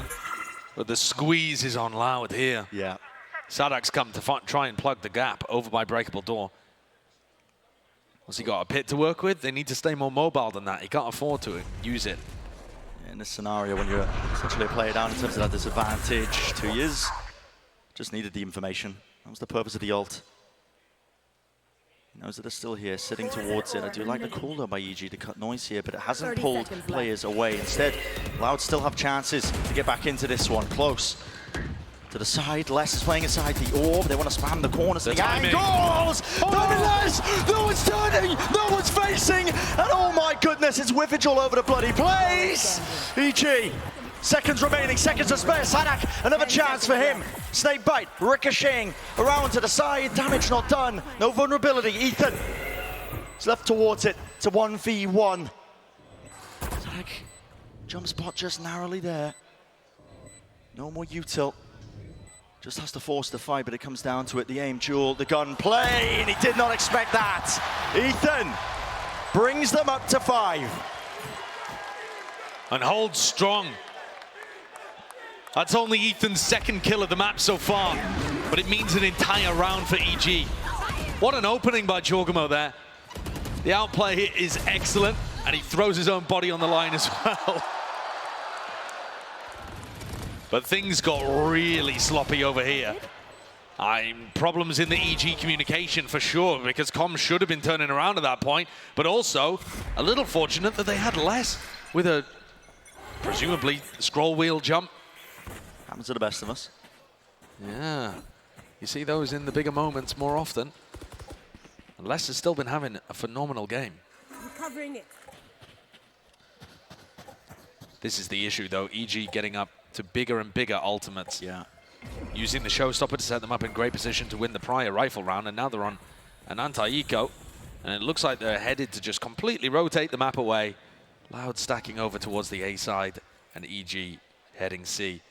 This one may end up being uneventful, but it's going to continue to apply pressure to Loud. It's one of the things that makes EG such a dangerous team to play against. Now, it doesn't look like they're going for the orbs just yet. They want to try and claim the side. But the way they just get that war machine rolling, not just with the economy now, obviously the gun's in their hands, but I mean, most commonly you see it when they play Fracture, you know, 4 orbs to pick from, and they just start rotating, snowballing the ultimates, keeping them online. It can mean a bit of an uphill battle here for Loud. You just have no chances really into this one. I suppose the only benefit being that Loud are probably not going to be baited into using any of their ults. And still being on the losing side of things. But that is a slim, thin silver lining. Loud need to be able to recover. Yeah. Signs of life coming out. There's a nade over the top. Let that one fly. Loud looking to do some of that damage as well. But again, it's the rifles that are really doing the damage and the work. Can't withstand it. Onto the flank. Watchful eye of Ethan. Prime Gaming flawless. It certainly feels like it. EG coming into the next with their lockdown too. So this is where Loud need to turn things around. They need a game plan against what EG have been up to. And I think Loud are struggling here a little, because when they throw all of their utility early towards A, suddenly they're vulnerable to EG just retaking that area later on. Loud need to post somebody up and be able to help them without using all of their utility in that area. We're going to see another clash again. There's 4 players. EG have been doing a decent job as well. Waiting out, baiting the utility, siphoning it out of Loud, and then re-hitting it a little bit later on. This time, though, I like this. it's not the game plan. Look how quick Aspas has rotated away. He knows that this is not going to be a continued hit towards the A side of things. His nade is not in position to be able to deny this, but he's got it primed to stop the actual follow-up on the lockdown. Lockdown is nice. Still sending that util there, though, with the snake bite vulnerability. A chance of breaking this one. The Cosmic Divide gives that extra level, an element of defense. Boostio just seeking to play in front of it. Gonna hit the spray down with it. Sadak still there, holding his ground with the 9-4. Scattered across, no sound cues, but still, it's EG reigning supreme. Loud never have a chance to be able to get set up for any kind of play. There's no trap at the start of that. Sure, they take a bit of rubble control, but EG are instantly away from them. The pace that Boostio is calling at right now is way too much for Sadak to hold on and deal with. And there goes the final player, the final domino tumbles. EG in an amazing spot currently. This play from Boostio's so cool. And he's got his lockdown. He knows that the players are going to be pushed backwards. And when it's mirrored with the Cosmic Divide, there's that tiny little gap, and he just gets in front of it, reads the fact that Aspas is going to want to fill up the space, and punishes. Loud have not found opportunities for these big players. Might been able to get the read of whether EG are looking to re-clear A or pivoting elsewhere. How quickly do Aspas and Kawanzin rotate off? Can they get the correct idea of what Boostio's calling? This time, oh my goodness! What is that? Okay, Satchel across, I mean, barely a pixel to react to all of that. But as the utils offloaded, I mean, again, first kill for EG. It's more than a driving seat. At this point, they own the bloody map. Sadak re-exploring, caught by yeah. Boostio as well. The IGL's having a very physical manifestation of the mental battle that Boostio's also winning. Spot the player out. I mean, do you still want to go for this one? Just farming up the orbs. Ethan, Seekers are online. Are going to point them exactly to where the targets are. Chance for less, but just a chance. He's traded. Could have potentially got two. Still moving to the opposite direction now, away from the Seekers. They have free access, and with the plant down now onto B, no control over towards Heaven. Com is deep, though. Yeah. Com is holding a line here, so you know they do have some soft control towards Heaven. And Loud just feel like they can't go for this, I think. Maybe if there's a kill afforded to them, offered to them, but they invested everything. Aspas has got a Guardian. Having to save a Guardian. Do they want to go for this? It looks like it. Maybe if they can find a pick. Blinded. Double face. Now towards the connector, but so much to deal with. Boostio tucked inside the smoke. Flash play, pushing forwards. On top of it, Aspas. Not enough. Caught up, snarled up, looking for a retreat that is not there. No mercy, no quarter. EG up 8-2. How does this kill even happen? Oh my. I mean, the reactions there are unbelievable.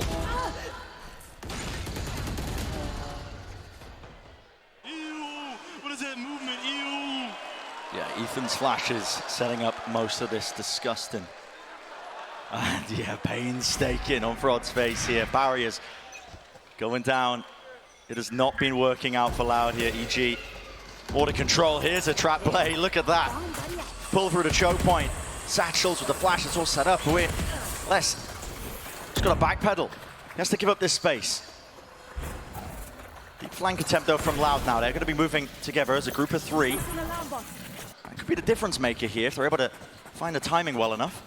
It's so fast from EG. It's such a departure from what they did on their attack side of Ascent. Demon One's ready to collect. Open angle, a player's back's going to be towards them. They cannot hold against it! EG! Locked down to the side here. Will the nade clean it up? It does indeed. It breaks it all. It's all over. It's all desperation on the side of Loud. EG completely in control. I'm thinking back, Bren, to that interview that Frod gave after the first map. And he said we were caught off actually by how slow EG were on their attack side. They definitely brought a lot more patience to it. And then Boostio's just turned up the tempo heading into Lotus. Yeah. Loud came in here to the second map thinking, all right, guys, we need to slow down. We need to save utility. We need to hard anchor. We can't afford to be playing retake everywhere. And instead, EG are just hitting them over and over again with these fast haymakers. Yeah. It's unusual for how the map is typically played as well. Think about Lotus, I mean, it's a big map, right? The attack side typically going to be taking areas of it just in waves, emanating, using that util.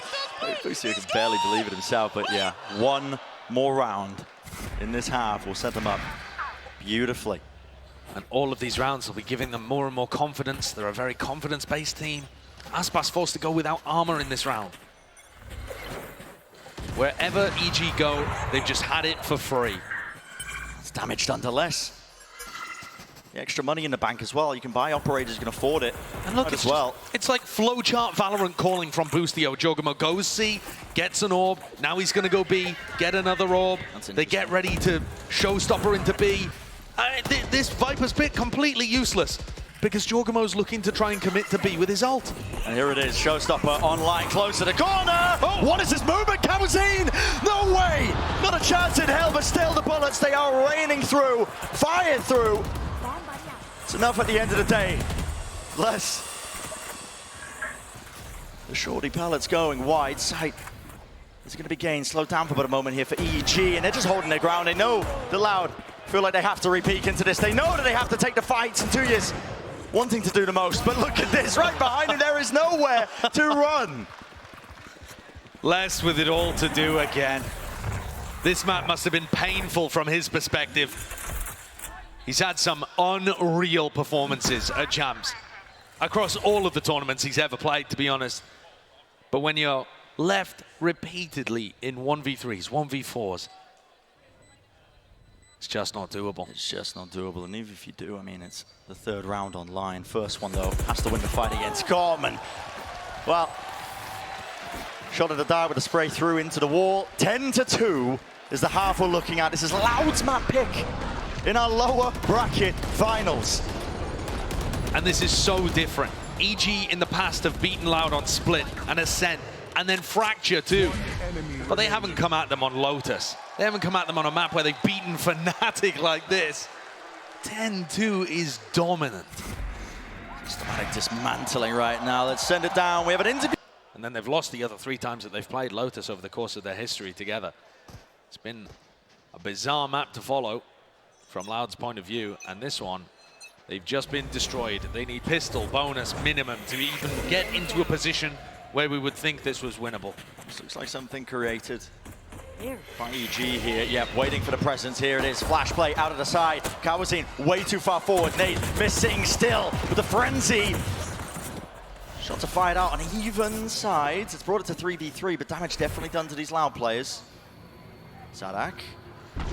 Oh, just missing it. It's Boostio tucked. And only less than 2 E's with 70 health between them.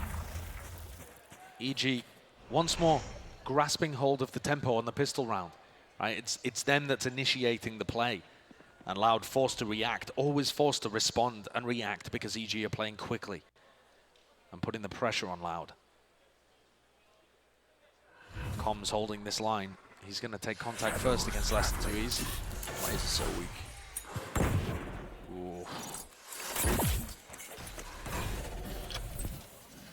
A smidge of extra damage done to less. 30 seconds. 30 seconds left. Com repositioning now up towards the higher ground. Doesn't want to let anything slip away. A lot of uncertainty. Thinks they could have walked up towards stairs. Instead, Loud are looking to flank again. They can get a plant down here, and Les is in a spot where he needs to make magic happen. Got to make a play. Com's close though as well. Good shot down, TP up top. Does Com realize it? Yes, he does. Tears was laying down the smoke as well. Couldn't see a thing. Less from the side. Doesn't clear the corner! And he wades right into him. Boostio's wondering where the hell was he? Look at his cam.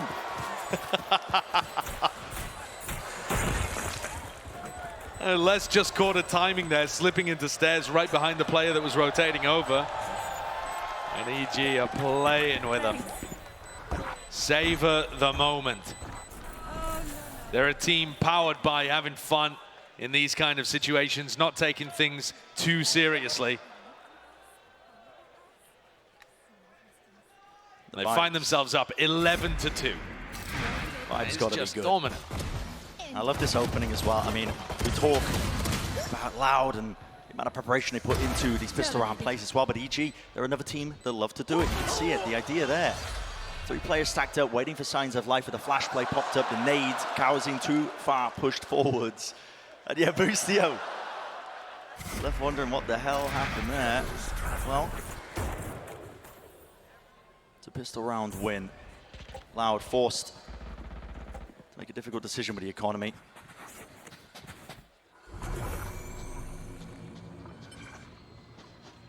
Com can hear all of this happening over towards Mound.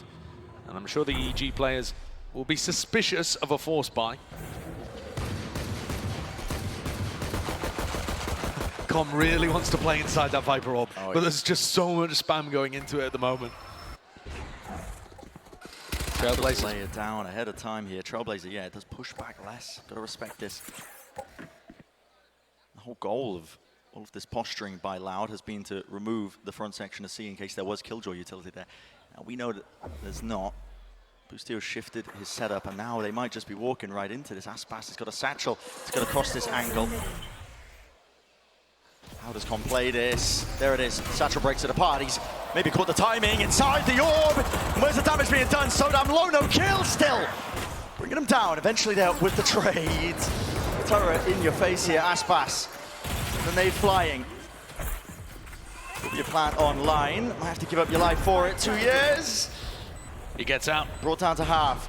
VG is so fast into this, they've already taken up space towards the back of the site. Head poking over the top there. Leicester spotting them as they're moving in. Bullets really running out here still. EG looking like they should be in control. As I say that, still it comes down to these kills. Round to the back, 1v1, damage done, enough. Softened up for Aspas with the judge.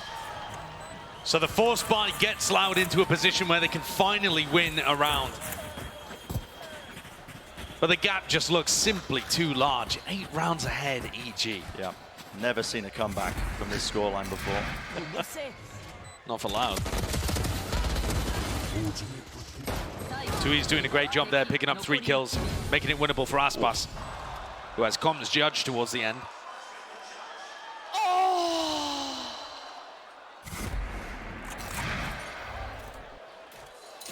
So knife's edge is what some of these rounds are coming down to, but still EG with a sizable lead. The orb dropped down, tucked to the corner here. Shots, Boostio, normally so good for it, reload at this time, at this place, going for it, but no. Can't get the extra bullets to try and do some significant damage. Com is a sole survivor. With only a frenzy, this looks like Loud getting up to 4. Com, he can find himself, tuck himself into an interesting position, might make this one. Just spotted out by Tui's. I mean, at this point, do you even want to commit into A? Yeah. You got your pick of where they want to go. The direction. It's going to be a B pivot here. Find you. Com will just be forced as well to take an impromptu timeout. Probably economical damage. Trying to go down to the spike as well. Yeah, I think this gives us a decent opportunity as well to talk about the map pool just a little. Because while this looks like a slam dunk for EG to close out, the later we get into the pool, the worse the maps get for EG, in my opinion. The ones that you can't see up in the top left, you got Split and Bind. Yeah. Both maps where I think Loud are extremely comfortable and have been looking good recently. So when I was looking at this map veto, I was thinking EG's best chance might be to close this out 3-0. At the moment, they're in a great spot to do so, right? There's no way. There's just no way. However, Checking. 2 years will not be able to take drawn that Tui's right. back. Yeah. So taking away the gun. That's a decent idea there for Com towards the end to make something out of it.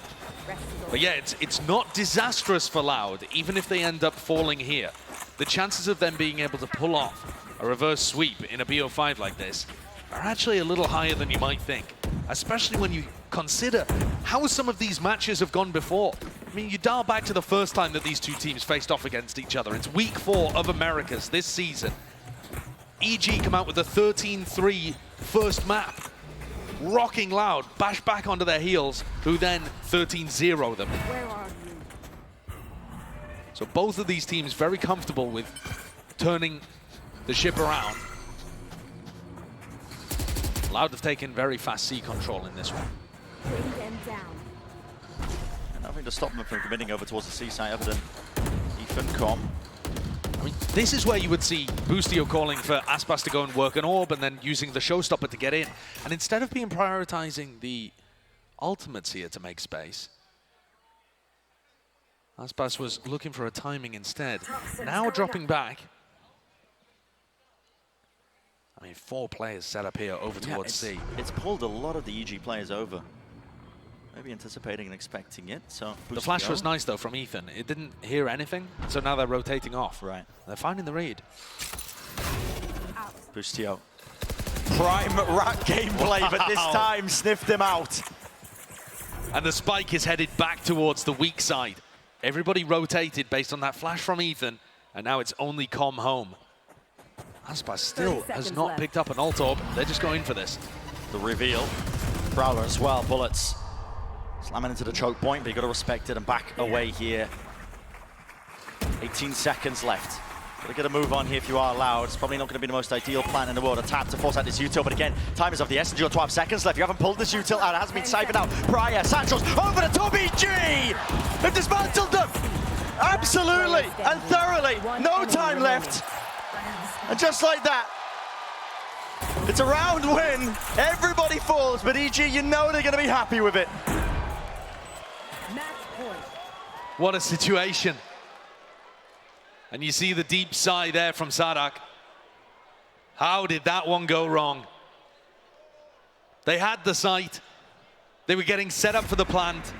Satchel out. 10 seconds left. And it just all got denied. The blast pack as well from Jorgamo is excellent, it's even all after the fact. I mean, Jorgamo even being there in time. On the precipice now. EG, actually, even having won that round, are still going to have to take an eco here. Their economy's not in a good spot, and they'd just rather play it safely. This is disrespectful. Look at this from Les. You don't see this from Killjoy players on this map. Normally, they're locked down, tethered to the util. He is in such a forward position. Calm with the movement. Not enough to survive. Demon won. Okay. A weapon delivery straight away. Here's a Sancho showstopper. What a fundamental. No way! No Jorgamo. He's broke his ankles. He's done him dirty. And just like this, it's crumbling. It's falling. Kawazine. Got to get some stability into the mix here. Cosmic Divide cuts his way through as well. The choke point angle. Not watched for. Nice flash. Lovely flash. Nade on top. Sadak can't swing. Can't play towards this one. Ethan sticking to the defuse. Vulnerable up. Half on the defuse already smoked off. Got to push forwards. It's covered. Once more. Util there. Fights. They need to be won. The Util's not connecting. And it's a full stick to win.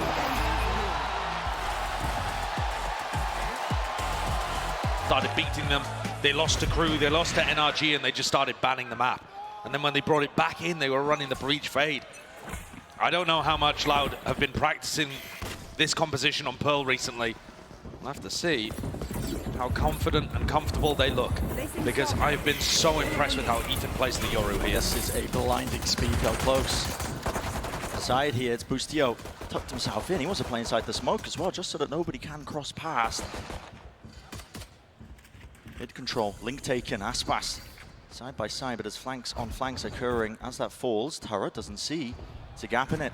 Boostio was watching though. It's almost intentional. Instantly there with the trade. There's less able to gain that ground for them. Ethan still at the top high ground angle.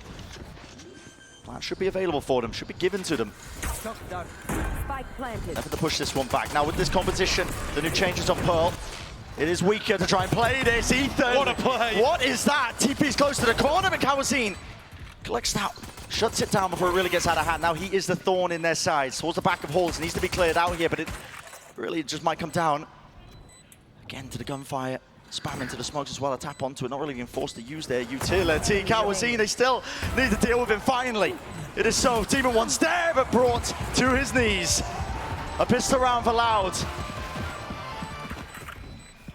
And already showing a bit of comfort, dealing with what Ethan threw at them. Unusual play from the Yoru. Don't see Ethan going for things quite that aggressive all the time. But also the timing looking very tight on the B split. This was something that Loud was struggling with actually earlier on in the year, or earlier on even in this tournament. When we saw them running these B splits, the timing was really off between the players down B main and the people going through Link. Here we see aggression from EG on their eco round. Yeah, just a stack. Loud are nowhere near. One of the things that Loud really benefit from when they run the Harbor Viper is that Aspas is forced to go at the pace of the Cascade. There is no messing around. You must take space when that is used. And I think that helps keep everyone on the same page. Les controls the aggression for one. Yeah, being pushed. How does he claim two in the middle of that under all of that? That's incredible. Going 2 for 1 there and not even donating them a rifle. Doing all of that with the Sheriff. Giving the info to the rest of the people over on the A side that they've got a free plant and can go and take whatever post-plant positions they like. Yeah, not planning for backside. Yeah, I'm not hugely in favor of the plant position, but I don't think it'll end up mattering too much. It's a big map, lots to traverse here if you are EG just trying to get a move on, but realistically, again, trying to do that damage to the economy. go down to the spike, denied a chance of Oltorps, because already you're seeing that standard whirl into motion. Kawazine, he's 3 away. Certainly. And with Sadak going for the plant, you can see them starting to churn up the lockdown as well. This is a cheeky play. Smoke's there, got to remove all of that. Wait, he would have time. He would have time. You got to try and put a stop to this. He does have time. Giacomo! He does. It's broken. Okay. And they achieved their goal. I mean, listen, they got the weapons out of their hands, but my God, was that close. That is a lot of damage that Loud have taken. And it's an early scare.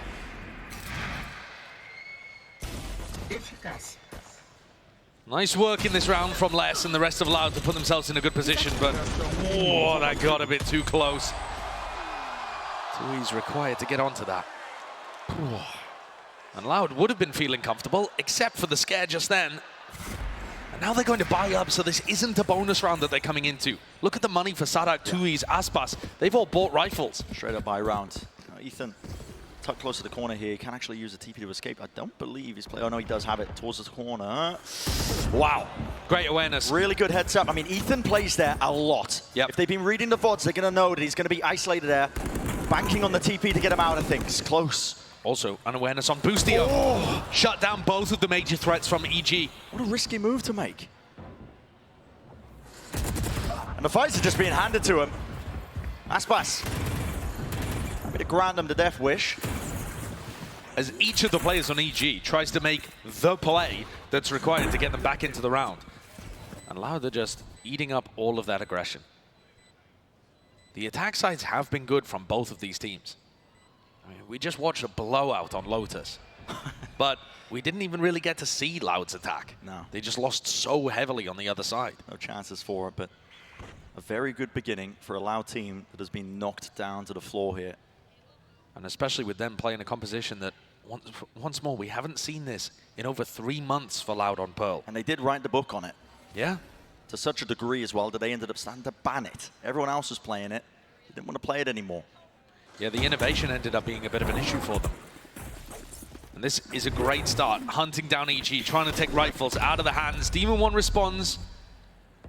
Kawazine sent back in. Les looks like he wants to swing towards the end of Demon 1. Demon 1 is denied. Okay. So what a start this is for Loud. A team that is down 0-2, trying to pull off the reverse sweep. We've only seen 2 reverse sweep BO5s in the main VCT circuit. Both came this year. It's always a challenge to dig yourself out of a hole like this, but the maps are actually not that bad for Loud. Pearl, Split, Bind. You can maybe see it. If EG take their foot off the gas, it is definitely possible.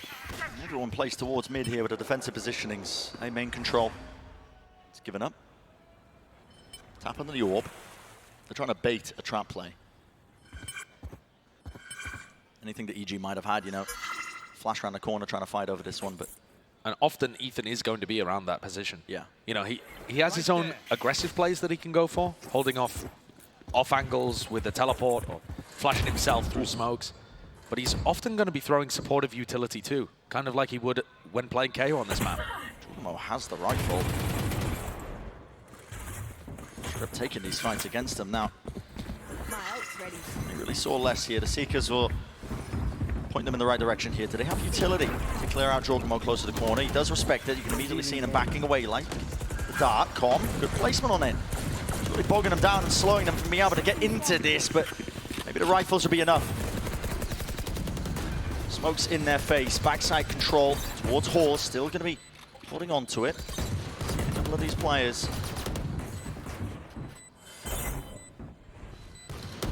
We need a big opening now. Great flash. That was off of Ethan. A double swing and a double face here, down to the low ground. Another flash as well to try and set Boostio up, but it won't be caught unaware, not twice in a row here. High ground still being held, but as they look to reposition, they're all just getting cleaned up. All the kills funneling. Demon 1. Bit of a test for him. Damage was done. But time, it is running short now. No chance of winning this round, definitely. Making them think twice about taking those fights against him, though.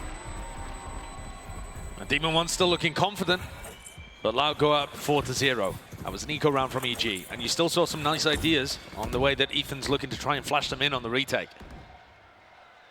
But Loud, one of the benefits of them winning these rounds and being on the attack side, being able to get these spike plants, is that they're building up to large ultimates. They just used the Seekers. Kawanzin already kind of halfway back to getting that online. The Reckoning. But it's the Reckoning that's the big tool, yeah. Yeah. Pay attention to 2 years now. He's going to be using that. Most likely to clear out this side. As long as they're given A main control for free, which there's no big play here from EG. Just Demon 1 holding it.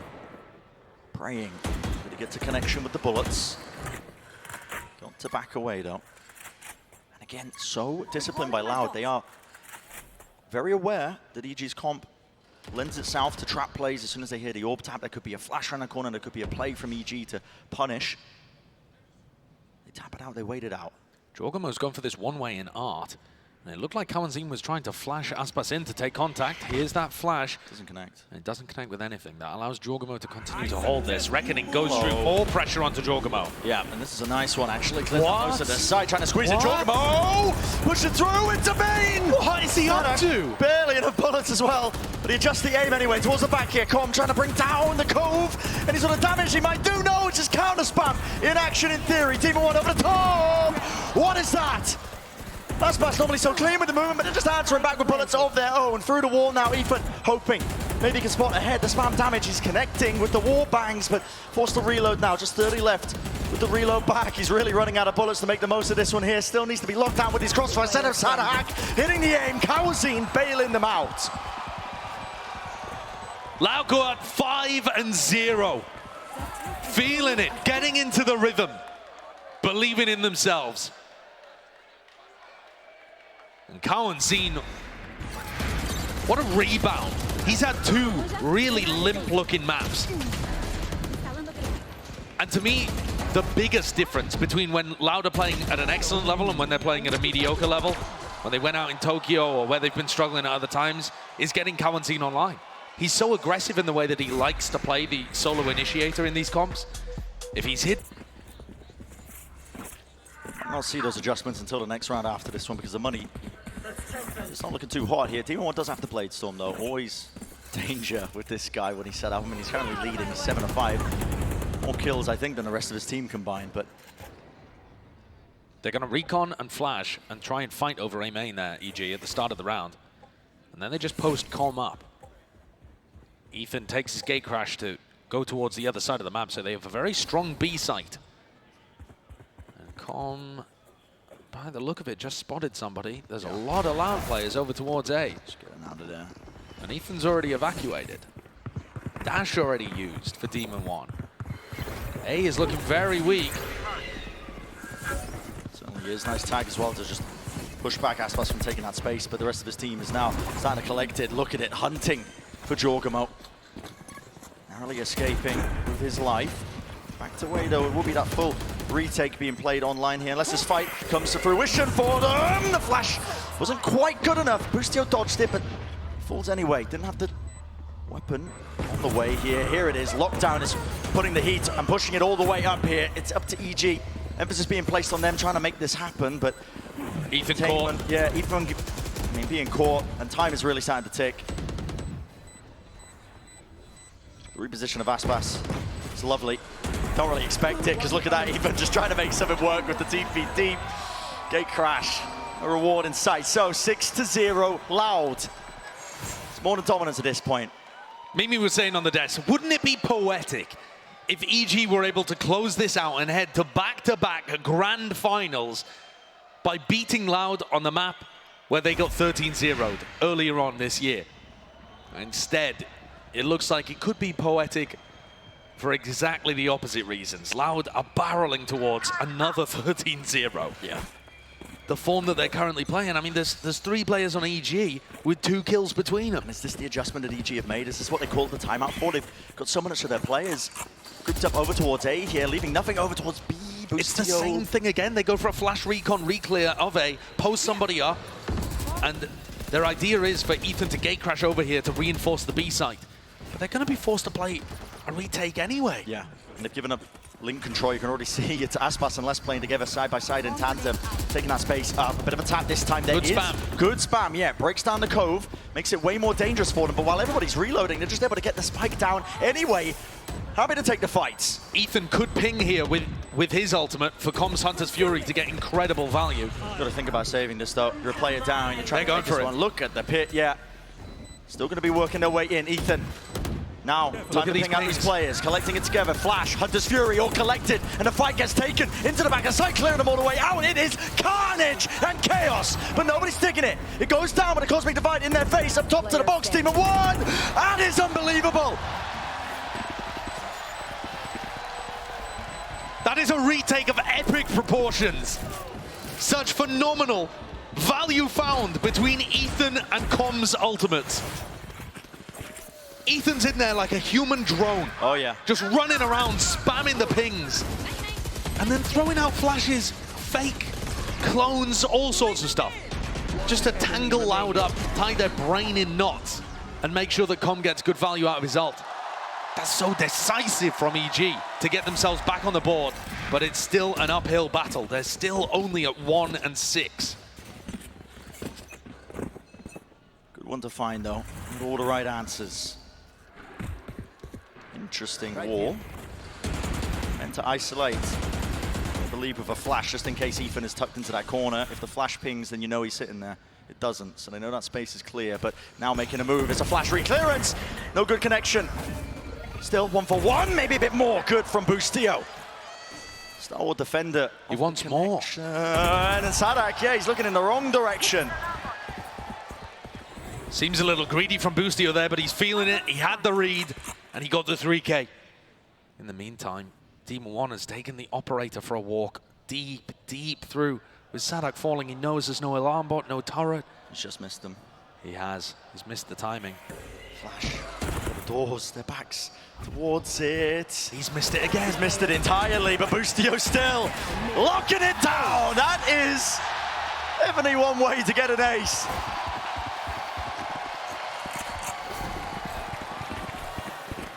What a round from Boostio. He posted a tweet after their game against PaperX calling himself a disappointment and a fraud. He had under 160 ACS, -24, and he said, I will not do that again. You're not catching me bottom frag in another series for my team as we head deep into champs. And Boostio's come out here, I mean, with so much confidence. The way that he's taking those fights, especially the one into Sadak. Oh. So precise. He's feeling it. It's not necessary, but it is a fantastic way for EG to start getting themselves back into this map. Get a strategic adjustment. Just big moments. The retake into Boostio's ace. Hello, this could be problematic for Loud. Heavy group up. 3 players now, making their moves and the marks over towards it. Ethan tucked to the corner, the flash. Was a connection, they want nothing to do with it. Just backing away. I thought there was danger in it because of Demon 1 with the operator, but now they read it so well. Yeah. They also use a lot of good utility there too. The cascade, the flash specifically catches onto Ethan's positioning. And his gate crash was not to rotate to A. So Ethan is not ready yet to try and help Boostio. Enough time might be purchased though anyway with the amount of time that has been shaved off the clock. EG are already. Yeah, EG are here. The hit's already coming through. There's a lockdown ready for them. This is a response that is necessary now. Reckoning, clearing through. That is mental stuff. Tagging up onto the players here, but still, you got to respect this lockdown. Sadak, got to get a move on, son. Just avoiding it. No detainment in sight here, but you cannot end up hitting that side from EG. There's a re-exploration in mid. Jorgamo and Les barely passing each other. No way. But it's watchful too. Oh, no, it's not. The timings are just ridiculous over here in mid. Jorgamo could have potentially had 2. There's 30 seconds left. If you're going to be going over towards B, you have to get a move on. You've got to start running. They don't know that Jorgamo's here. But Sadak not venturing in this direction. Jorgamo could just win this entire round for his team here. He's alone. He'd have to slip past Les. Yeah, but I mean, Les isn't really watching for this either. He should be now, though. High Tide is already past it now. Jorgamo. Eyes on Jorgamo revealed. No way, not a chance. It's dropped, but no. He gets off the plant. He's got enough time. He does, just about. Okay, extension for it. Missing it by milliseconds potentially there, but here it is. Now a lockdown in play on the other side of things. That's well earned. Les out in the open.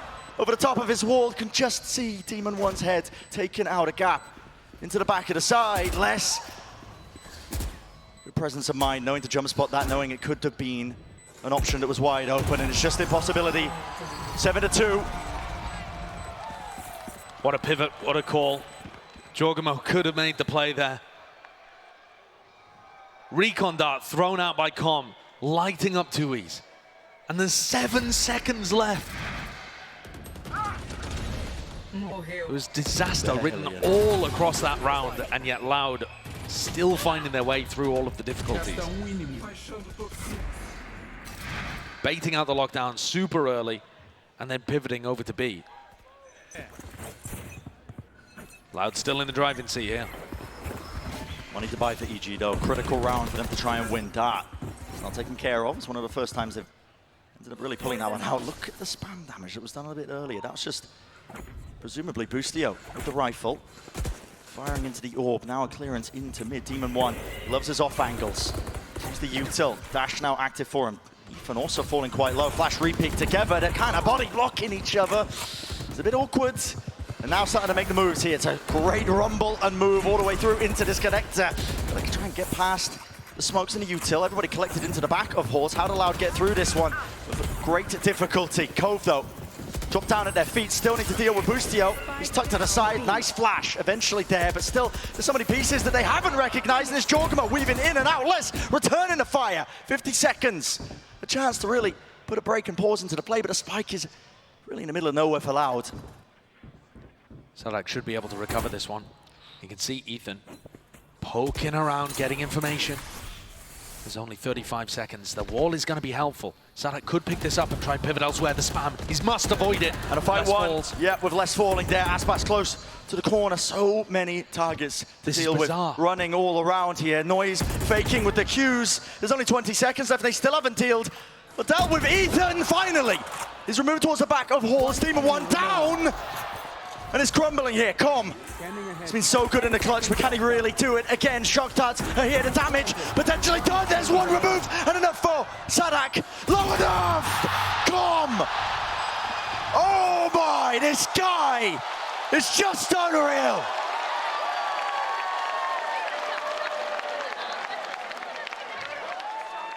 Not the first time that the forum's been screaming out for Com. He's looked magnificent in these last few matches. What? The presence of mind to know that Aspas has been chunked down, finish him off with a shock dart, and flick over to Sadak. Com has been magnificent in the clutch, and still only 3 rounds for EG. Lauda constantly putting the pressure on, finding these ways of being able to stabilize and punish EG. More A-main pressure. Yeah. Watching for all the positions just in case there was the updraft following up through, but it's up to Boostio again, anchoring. All of his util just collected at his feet, so nobody can really push him here at Halls.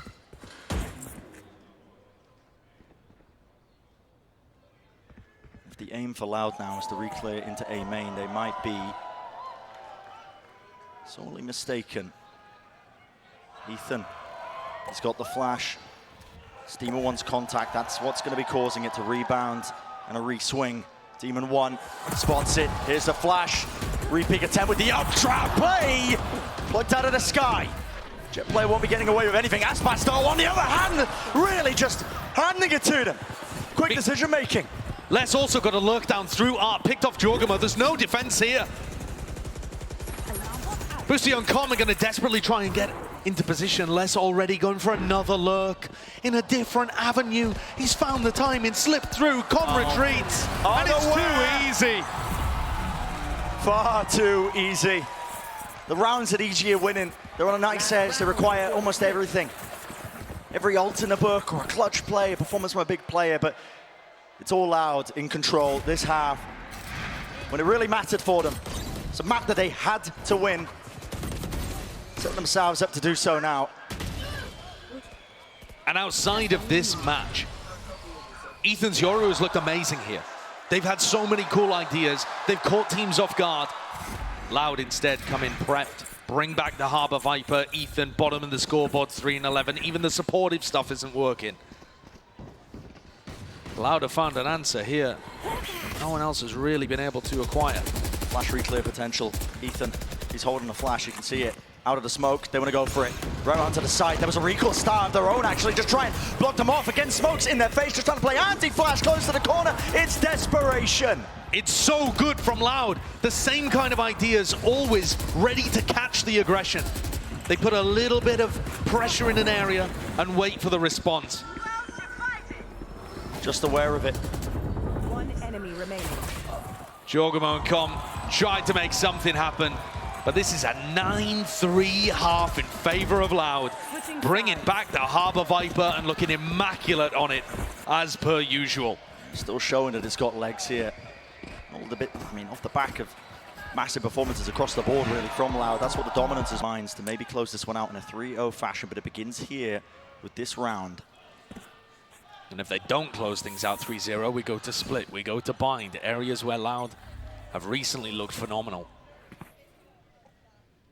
And then it'll end up getting scrappy, chaotic, and those advantages bought on Ascent and Lotus won't mean much then. It's a quiet beginning for EG as they scope things out towards the B side of the map. I think Ethan was putting a bit of presence in, but the util is TP'd now to rejoin the rest of his team, and they are just contacting up behind this. No noise made other than a star propped up, smoke, so they can get into position. I'm being forced to use this util to clear out any parts of this. Now you see it. Dart rebounding.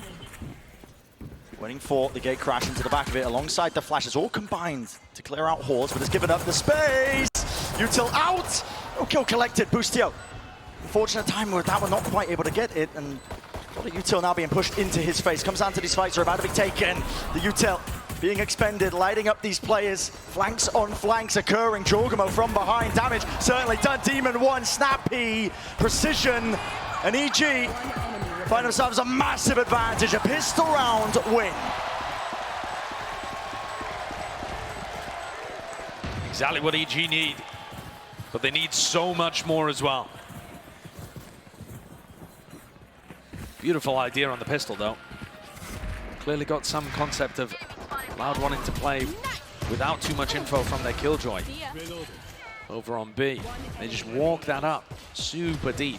And specifically, Ethan's gate crashing towards the right side of halls. Usually, Ethan's going to be gate crashing left side of halls constantly. Seems like a small difference, but... Slight adjustment, but necessary if, you know, like Loud have been playing. They're definitely aware, they've seen the tapes. Yeah.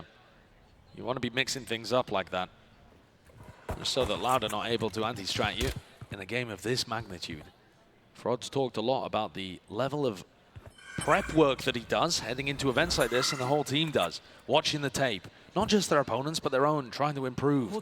Oh, wait a second. Loud, no noise made, no util thrown out. EG trying to fake like they were taking that B control. They smoked it themselves. They droned as well, not seeing anything. They are scared of the stack, yet they are walking into it.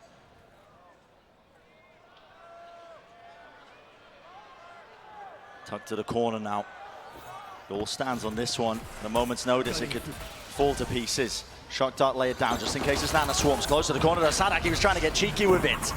Dashing forwards, TP's gate crash all abound and used towards the back of the site. They need something to clear this. Okay, that will do it. Through the window. The aim is sharp indeed. No real danger. Less lame warm up in the moment in the round here, but it's all EG. Don't worry, don't think it, eh? It definitely looked like there was some potential for that to go wrong. You see that one with the X-ray, and Kawanzin just got destroyed. Demon 1 hitting some nasty shots.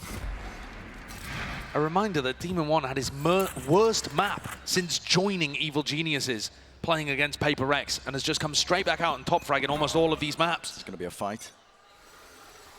Too much house behind this one with Ethan. Is he trying to take this one solo? Fakes it. Maybe just didn't like what he saw in terms of util. Didn't want to commit to it.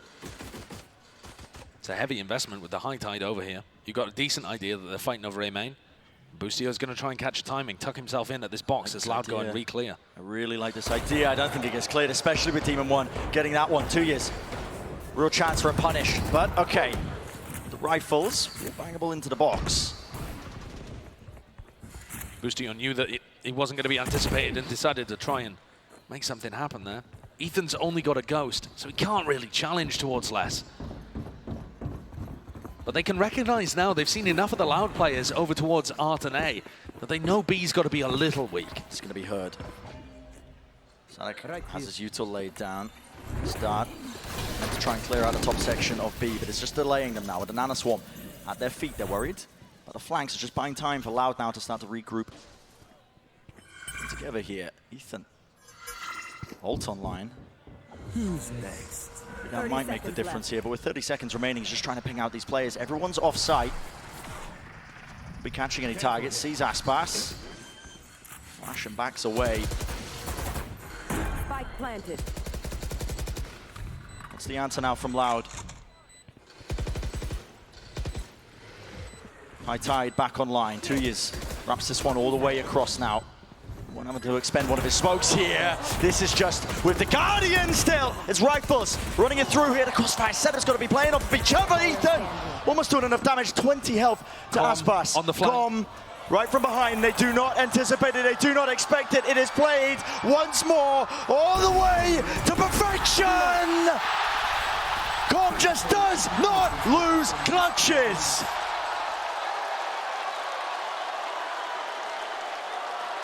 Another Red Bull clutch from Com. He made the massive wraparound play. He was over in B-Link setting up that recon dart lineup, never ended up using a recon. Wasn't there to try and help his team at all on their entry into B. Had full faith that they were going to get in, get the spike plant, and he can be that final line of defense to win the round. He went all the way back through B-Link, through water, into spawn. The big wraparound play. And the rest of his team bought enough time. Another ridiculous clutch from Com. Got to be the best clutcher of the playoffs, certainly at this point. Those numbers have got to be insane. Just feels like every time he's placed in 1v1, 1v2, doesn't matter. Always there. And now, you know, for what was such a safe beginning to the second half of Pearl for Loud, it's hot water almost. 6 rounds. Game for EG, many in a row. Set themselves up. Gate crash into the back. Ethan does commit to it. There's a dog in his face, though. Definitely going to be a bit dicey. Kawazine is cleaned up, just playing close to the pillar, but they have not dealt with Sadak. Nana Swarm. They'll respect that one. Demon 1. Instantly out of there. The updraft and the dash. There's enough noise has been made, really. There's no hiding this intent at this point. EG, you know they're trying to take this one. Rattling off shots, picking them apart, picking the timings. 2 years, and Aspas all together. Enough of a reset, but damage surely done here. Demon 1, he's left to it. It's a 1v1. Aspas Pulls out the Blade Storm for the MasterCard Thrifty. What a response from Loud. You were saying it was getting dangerous. It looked like they'd found themselves in hot water. And they get out. A series of shots here by Tui's here. A lot of damage inflicted. And just so many players stacked around on the site. Almost too many small percentage plays, but by everyone from Loud. To be able to combine together and get that one down. It's giving Loud a little buffer. Yeah, bit of a buffer. That's what gets them the first defensive round win. This map so far for them. Premium being put now to take control. Towards Art for EG, updraft, almost there, less. Luckily not spammable, not with the Blade Storms here. There's util, yeah, I mean vulnerable there. Pointing him exactly, directly, less. Still revealed here, this is ridiculous. Tucked to the corner, right behind it. Doesn't know if they're pushing up onto the angle though. It's a little bit awkward when this fades. Might be in a significant amount of danger, but maybe with the wall up in his face, he might be able to isolate one of the fights. No, he's got 2 players waiting for him, still gets 1. Nice flick to make the non and done into a 1 and done. Kawanzin and Tuis are still here to try and hold the back line. With that kill, it does give up our control. Jorgamo walking it through. He's so happy to try and make the play. Yeah, it's an interesting smoke, isn't it? Brought down in the end, though. Kawazim reposition a tap. That's counter spam. They were waiting for that one. Still a 2v3. Still chances here. Com's got his Hunter's Fury. Is he going to be able to escape? He's Yeah, just takes a small amount of chip damage. Com is never not flanking. Wait a second, yeah. Com is always flanking. The danger here, I believe, is Jorgamo doesn't have util to delay, doesn't have a pull on line. Com from behind. It all relies on him. If Jorgamo can get a pick, it makes it a little bit easier for them. Still a 2 versus 3. Turrets there, blocking off the angle. They don't expect it. They don't expect it. Finally, he strikes. He has ult. From behind, does have the ult backing away, now playing his life. And Aspas, it's an impossibility. Forcing out the ult. Jorgamo, he's set up to win that fight. How did EG just pull that one back from the brink? They're so quick at coming up with post-plant ideas. Other teams would wonder for a while, should I commit to the flank? Should I try and make the play?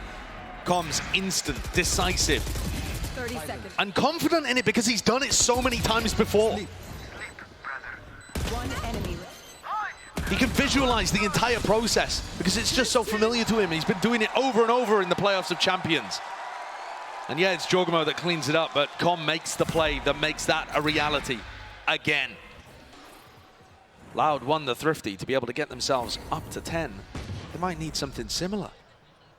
Talk about a 9-3 curse. Yeah, tested.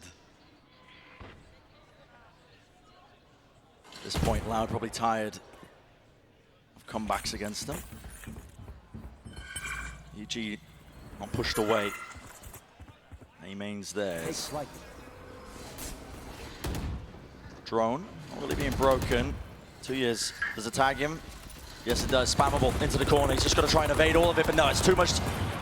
3 rifles. Weighing down on him.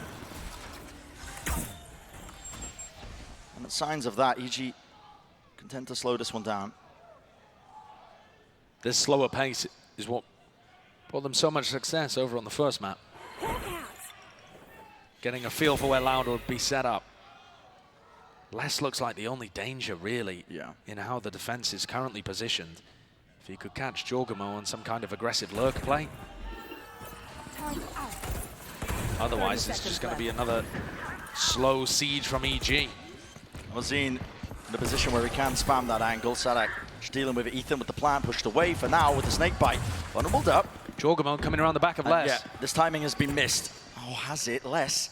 Hold up, wait a second, he can hear the footsteps, he's repositioned all the way back, but still EG. And now Aspas. Yeah, they have control of this, surely they do. Aspas, upgrade gained. It's never over. And when he's got the rifle in his hands. Turret's there though, flipping the map. Planning for default, EG with backside control here. Just great setups. Yeah. Fantastic crossfire. And it's off comms contact, I think. Either that or Demon 1. Demon 1 off angle, dealt with, destroyed, Ethan.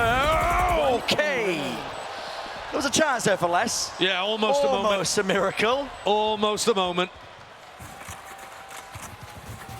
But EG survive. They've won 5 out of 6 rounds in this half so far. Both of these teams have been excellent at their attack sides. It's just been a running theme throughout this match.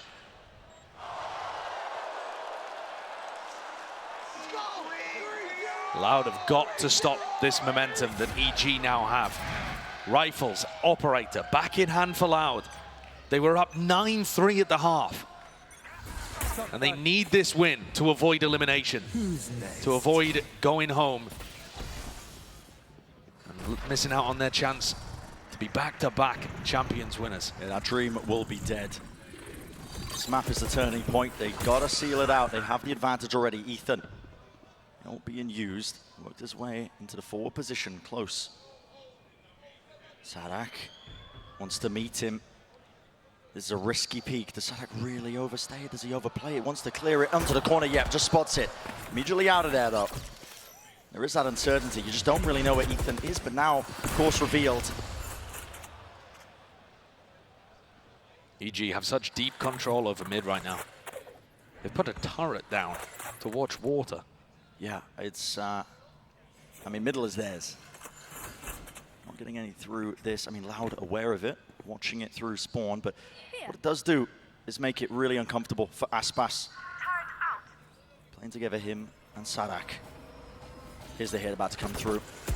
The gate crash at his feet. Dart reveals it. What is that? Adjustment and flick was necessary with even being brought down, but again, putting the squeeze onto Sadak. Sadak repositions into the orb. It's a weave in and out play. Demon 1 has to respond, and he does. 2 kills there, spots the player up the top, but now walking, cutting the noise, flash in his face though, still got the dash. Here's the Reckoning. Lay it down, stuns, abound. Got to win these fights out for it, but it's all down to Demon 1. There's too much to overcome, surely. Snakebite at the feet. The stuns are avoided and dodged. Yes, the plant is down, but every avenue watched, every angle, every chance is going to be shut down, all the way sticking through, and yet nothing to break the cove. A wonderful effort, but it's Loud who find himself up to 11. What an incredible performance coming out from Aspas and Sadak there, anchoring towards B. The flick from Aspas might define whether or not they win the round. You know, if Aspas doesn't hit this, there's just no shot. Surely Ethan is going to be able to clean up Sadak. Oh, yeah. Right? And so this is how moments cascade into each other. If Aspas doesn't hit the ridiculous flick, maybe Sadak isn't also able to get 2 kills on site. Suddenly, EG are right back to try and take early contact up towards B. We could see a clash here of Demon 1 and Aspas.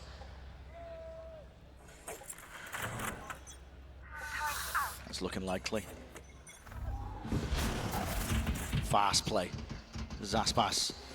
He's going to be using the Trailblazer now to make sure it clears it. 2 shots fired to break it, so gives the confirmation to Aspas that there's more than just one player waiting.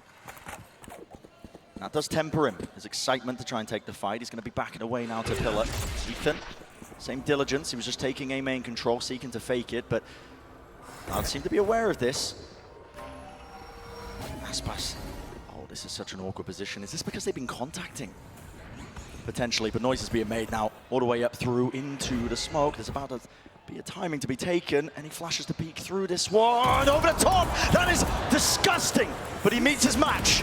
In the end, Ethan's there with a consistency to trade. Here's the lockdown now being placed with that space earned. Got to respect this. There's going to be a lockdown in return. Sadak with one of his own. The question is how EG are going to be able to get the plant off and stop the retake from happening. I thought for a moment there, Sadak was going to get himself in pain. He was close to the box there. It was a spammable angle. He's brought down. There is no spike. No plant. Planted. It's throwing everyone for a bit of a loop here. There are plays to be made. Boostio is going to be caught in the open. Jorgamo's going to get caught by the alarm bot here, so he can't go for a flank either. It's absolute chaos. I mean, look at Boostio's into the corner. There's no way he survives here, but he's looked into his position and nobody's going to clear him.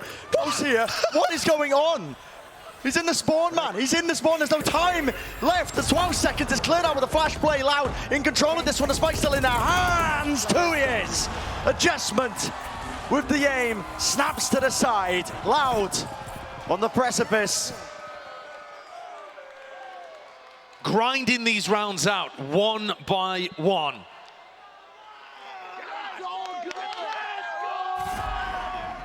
No amount of scrims are going to help you deal with that situation. No, I mean, look at the situation there that happens, though. The denial onto the plant.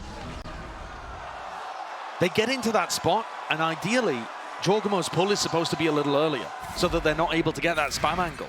So just a small misstep in EG's timing on when they execute these things. And Lauda offered an opening there.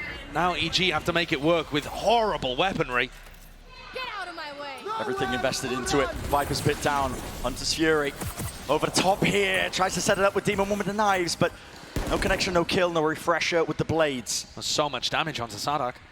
He's going to get the heal, though, meeting up with Kalanzine. Unless has not been pressured inside here. The fact that they didn't posture less out of that spot. Viper's Pit. It's critical. Just removes A entirely. Now, there's still a chance of lurk plays. You can see Boostio's position tucked into Art. To the side now, Flash as well. Everybody grouping up onto the corner. Aspas is here, revealed. Does he get out of danger though? Interesting scenario. Smokes to try and help him out. Is everything being cleaned up? Loud. This could be it. The final blow to seal the map. Aspas will not be budged, will not be removed. Still holds his ground. Here's a TP, and here to contain Aspas. On the move, making the moves. Desperation all the way. Loud are not done yet. General, they've really flexed it recently, with Les looking fantastic on the attack side too. My eyes are on EG. And look at this from Aspas and Sadak. A hard anti, expecting some kind of B main aggression, which doesn't yet come. Don't know where he is. Team of one, though. A punishment. Getting ahead of himself ever so slightly. Was locked down that position. Fault line. Lands onto Com, slows him down. What a read, though, off the start. Lauda tucked in that corner, I think, trying to evade any information that Ethan would get from a flash, hoping to prompt a push out, and then they punish it. It's perfect. Here they stand. The discipline is there from Loud. It's a triple face into mid. Mention Jorgmo when he's peeking for a bit of information. Nade. Flying through. Ethan now tucked, and he's really going to have to do the most. Onto this one. Him, the crossfire setup! Alongside Com. Dismantled in a moment, though, when the kills were traded out, and it does still favor Loud as a team. It's a 3v1 with Boostio. Does have the ghost. So tough, though. Yeah, with less tucked here. Less in mail, 2 to find on sight, and Tui's has just spotted him. Perfect utility coming out from Sadak as well. The flash, the stun. Boostio still manages to find one, actually. Les probably should have been able to wrap that up a little earlier, but Loud take the pistol. And I'm a little concerned. I spoke earlier about the map pool and how I thought EG's best chance was to close this in 3, because Loud have looked good on Split and on Bind, which are our final 2 maps here. In terms of the head-to-head between these 2 teams, EG are 1-0 up on Split. EG have won, I think it was a 13-3 scoreline or something against Loud on this map. But at Champions here recently, I haven't really liked what EG have been pulling out, this raised chamber composition. I'm not huge on it. It requires massive games from Boostio. Boostio on Pearl, he only got 9 kills. 5 of those were in 1 round. He got an ace. A lot of emphasis to place on your shoulders, but okay, when the opportunity's there, he does grab it. And that's what he needs to be doing. Hold on, Spike's been dropped down. Nade as well, pushing him back alongside the pull. Any attempt to stabilize. Oh, we are really getting brutalized. I mean, Loud, no chance he could be able to cross that line inside the smoke. Jordan, it's a trailblazer that connects. It's a stun into the corner here. Boombot, though, points him in the right direction. With the weapons that they've got, okay. Leading the charge is Aspas. Taking control of the situation once more. Ethan's reading the fact that this is going to come back to A. He's already planning to reposition. Look at the spot that Ethan's got himself into here. Oh, this is potentially nasty. I mean, oh, the silent drop-off. He's overstayed as well. Come! Does he get out? No way. Wow. Back and away. He's hunting for the second kill here, but oh my. Hopped away. Scot-free. They hit a reload here with 30 seconds remaining. Once more, Ethan do so much more. Can't hit that shot, though. Still a flash and flying, and it is perfect. The connection. Aspas blinds it up, buying time for Demon 1 over the top. Pushing forwards, Aspas! It'd have to be an ace. Bloody earned the showstopper already, man. We're in round 2. And it would have to be the ace. But Com in the clutch. We know what he's capable of. He does not lose them. Set your sights on this one. Com!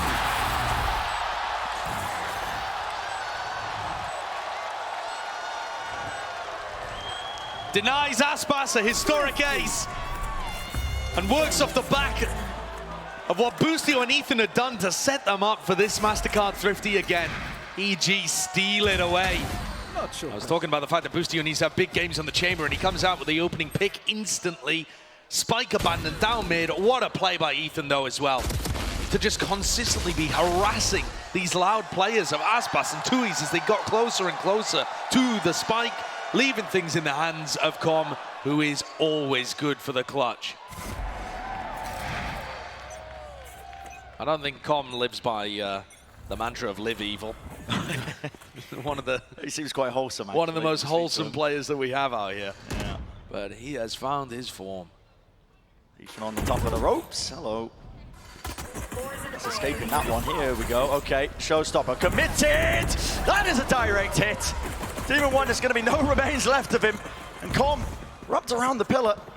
It's pushed into really unfortunate timing here. Now this is a lighter buy from Loud. Already massive advantage for them. How does it get played by EG? Util is here, surely. Been waiting now. Nades sent flying, but the flash, I mean, it's over in a blink of an eye. It's gone. It's done as quickly as that. Aspas answers with another 4K back-to-back rounds of Aspas dominance, this time resulting in a round win. Oh. That's ridiculous. Might have just woken up the final boss. He's sitting at 10-2.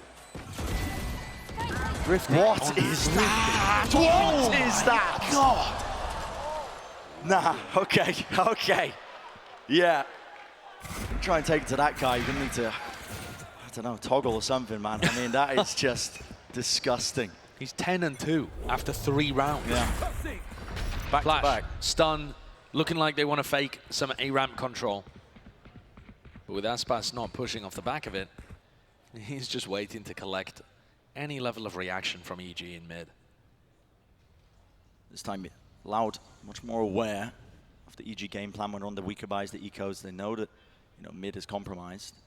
You can see the jump spots, just them slowly trying to pick apart his control. Boostio. One shot there, not to the head though, so Aspas survives.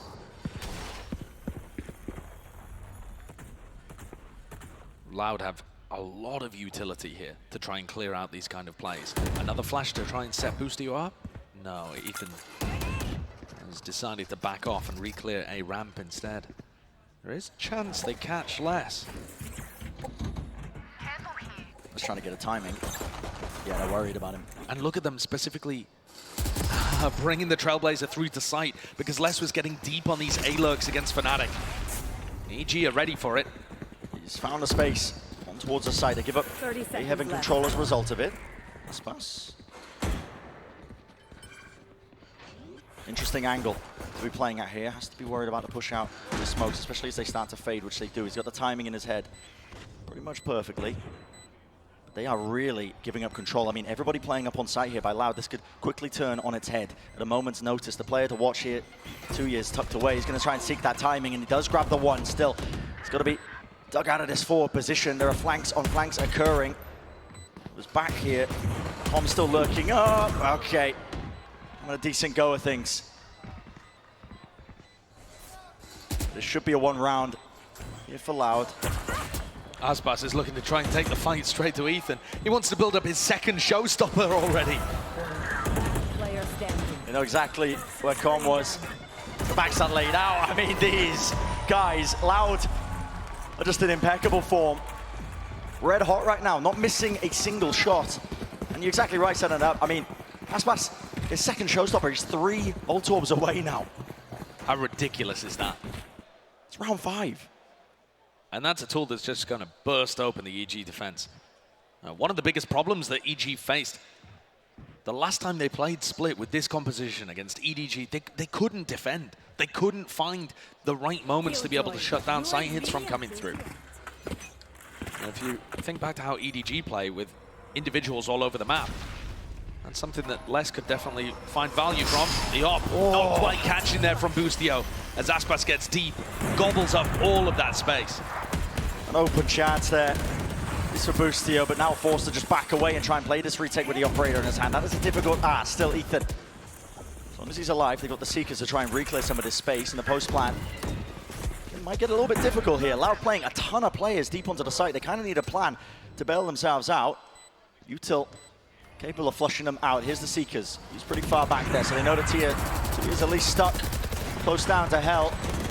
It's all being exchanged on either side. The flash, coverage, Kawazine once more. Boostio tries to swing out, does return fire, but really the damage is just being done, and attempts all over the place. Pushing through the smokes, you've got to give it up at this point. EG recognized that. The Loud post plans, the setups, crossfires, utility usage. Every part of it is looking excellent here. Yeah. They avoided that first issue with Boostio missing his inaugural op shot. And then after that, it was plain sailing. Loud looking immaculate, putting the squeeze on EG. And one of the issues when you find yourself in spots like this, from EG's perspective, is that all of the adrenaline coursing through your veins, the euphoria from being up 2-0, it starts to dwindle, starts to drop down, and then you're crashing and you realize you're not calming as much, and you can feel a very real version of the pressure that's being applied to you. It ends up, if you worry about it happening too much, being a self-fulfilling prophecy. That's what we talk about it. Big game experience and best of fives, they matter a lot. Loud have got tons. Certainly do. Boostio taking his operator deep down mid. The Viper wall helping him after he takes a shot. The wall can go up. He'll escape into the rendezvous. And this is a nice setup, honestly, with the Viper's Pit drop down. EG, they rotate a lot of their players away. It's all dependent on Com surviving. This pit is the only thing holding them back. And everybody from Loud is about to group up over yeah. here. They have flashes from Cowanzine to give info, It's but more important, the Seekers. And here it is. How can Com deal with And the all they got to do is try and spam close to the Seekers here. Flash once more, the horn. Okay, it's all being offloaded. Fault line. They haven't removed him. He survived, so the pit's still up, but they just want to move their way all the way past it, taking Heaven control. All at their feet here, and it's Jorgamo to try and meet them. Satchel, good movement. Disengaged, round to the side, Ethan. Locking down the ropes angle, but it is carnage. A scramble towards it, Com retreating. Back against the wall, into elbow, low enough though, a single shot once more will just bring him down, and he does not claim the kill. It was necessary. At this point, EG shut out of the sight. Last pass, he wants a little bit more. I mean, okay. It's a 2v4, why not? Go for it. There's the rocket. When you have your second showstopper in round 6, sure, send Sure. it. Why not? And they know where Demon 1 is. He's getting run down. Cornered and brought down once more. These maps have been defined by the attack sides for both of these teams. It's no different now with Loud. It's 5-1. A timeout has to be forced out now. EG taking this. A lot of the time we talk about teams having plans to deal with Viper's Pits, but it's rare that you see an execution so perfect as that. The Seekers came through, they followed them, they were ready with the breach utility as well. They drove Com out of his pit so quickly. Com was fearful for his life, and then they instantly got through it and took a Heaven control. Rifling sides, Jorgamo and Demon 1, they're 1 and 12 between them. Not there. No, It's not present. And again, part of that is because they're constantly put in bad positions because Loud are so fast to get into nice spots. Lovely flash though, that sets it up, okay. Good opening. That's what Boostio's been missing a little. He finds it there, puts his team in a 5v4. Time wasted from Loud though. They want to try and use the Trailblazer. Nothing else to push through. Here it is, Rolling Thunder. Cuts into the side. Trademark at their feet, Com. I mean, everybody just being slowed down to a crawl. 2 years through the box. Remove the traitor, Sadak, last one left. 1 versus 3. Everybody quickly alerted to his position now. He needs to try and force some of these fights out. Ethan just holding it. The jiggle as well. Knows he doesn't need to force this fight out. Close behind it. The positioning, it's spammable. Fault line, stun. Good stun. Good connection, but still the movement is just a little bit cleaner. EG making sure to not let that one slip away from them. Players getting on the board. EG warming up. Boostio with the first, and then actually EG in position to fight over the map control, which the important area ended up being a Heaven in this round. Nice flash also from Ethan to set that one up and make it a little easier for Boostio to generate the first kill for his team. Enemy remaining. But it's this constant war over Heaven that ended up being a large difference. Usually EG were just giving up that space, allowing Loud to take it. They weren't fast enough to be able to respond. Here's more of what we've seen from Loud in the past. Heavy emphasis towards B main control. Boostio's picked correctly again. With the operator. Flash is good. Pull is also good. Wants to use the rendezvous. The Jorgamo is ready to pick up the pieces in case there was a fast punish play. He's got a showstopper in the back pocket, so any players that walk straight into... Okay! Wallbang angle from there. Didn't know about that one. The punishment when Ethan's just looking for a bit of mid-round information. And as soon as this area is taken by Cowanzine and Les, the whole of Loud come and just backfill the space. Aftershock is good. Made a little bit better here, but okay. A bit of a whiffage there with the movement. I think maybe slowed down a bit prior by some of that util into the choke point. A chance. Boostio misses. Com though, still locked down to the side and still here. That consistency, dodging. Everything that's thrown at him, it's a little bit disjointed in terms of Loud with the positioning, but as the smoke goes down, welcome. Only the one before the trade. Jogamoto back in action, back in the fight. 40 seconds left, has the showstopper, Boombot. There it is, finds his target, but which way does he want to send the rocket flying? One sign of life, Sadak brings him down! And a cosmic divide. It partitions and splits it up. Demon 1, the only thing on his side is a lack of noise cues. They don't know about this one. They've all repositioned the waist. Okay, they're gonna be able to hear it. Demon 1, he's wondering where are the rest of them? Dropping down into his face. Les just bringing it to him. Forcing the fight, winning it out. No danger from Demon 1 there towards the end. One round, that's all that EG have been able to find. No momentum gained off the back of that. They didn't manage to chain it together into a couple. People theorizing that this Loud composition would struggle in terms of its A ramp control because it doesn't have the Viper, because it doesn't have, you know, a Cypher even that can put the cages down there and allow you quiet access to A. But when Kawanzin is using his utility for less to take that space aggressively and then the rest of Loud rotate, what's the answer from EG? Trailblazer goes deep on this one, finds Jorgamo holding with a Bucky down there. There's a Bucky and a Judge. Odds and ends for EG, trying to keep this alive. Same story as the last time they played Split, no defensive rounds. It's a bit risky though, if you are Loud walking into this. You know the shotguns are online, Split, close quarters combat. It's gonna be the name of the game. They just want to walk up. Nade, in case someone's close, that flushes them out. We know otherwise. Right there.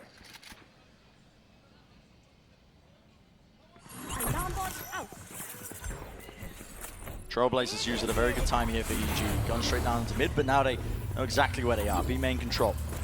Lost earlier, the lockdown.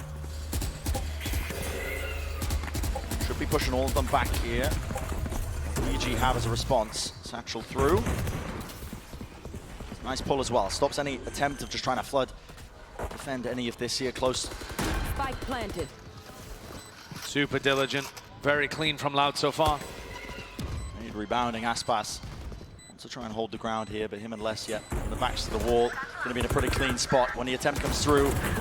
Able to sail through. There's really no issues. Jorgamo. Yeah. A little bit spicy there towards the end, but this has been Loud with the right game plans. The form is red hot. All their players are hitting. Aspas more than halfway at this point to breaking the kill record. Still plenty more of the map to play, especially if EG starts to mount some level of a comeback here. I'd like to see what the emotions are like within the EG camp right now. Love to listen into the comms. They're a team that likes the energy to be high and the fun to be flowing. But when you're just getting battered on Pearl and now Split, it's difficult to keep the vibes up. Who's the player to bring it back? Stun does not land. Ethan pulls it back here. I love that flash as well, but Aspas survives, remains. Boombot at his feet. The reposition of Ethan is quite nice. It's immaculate.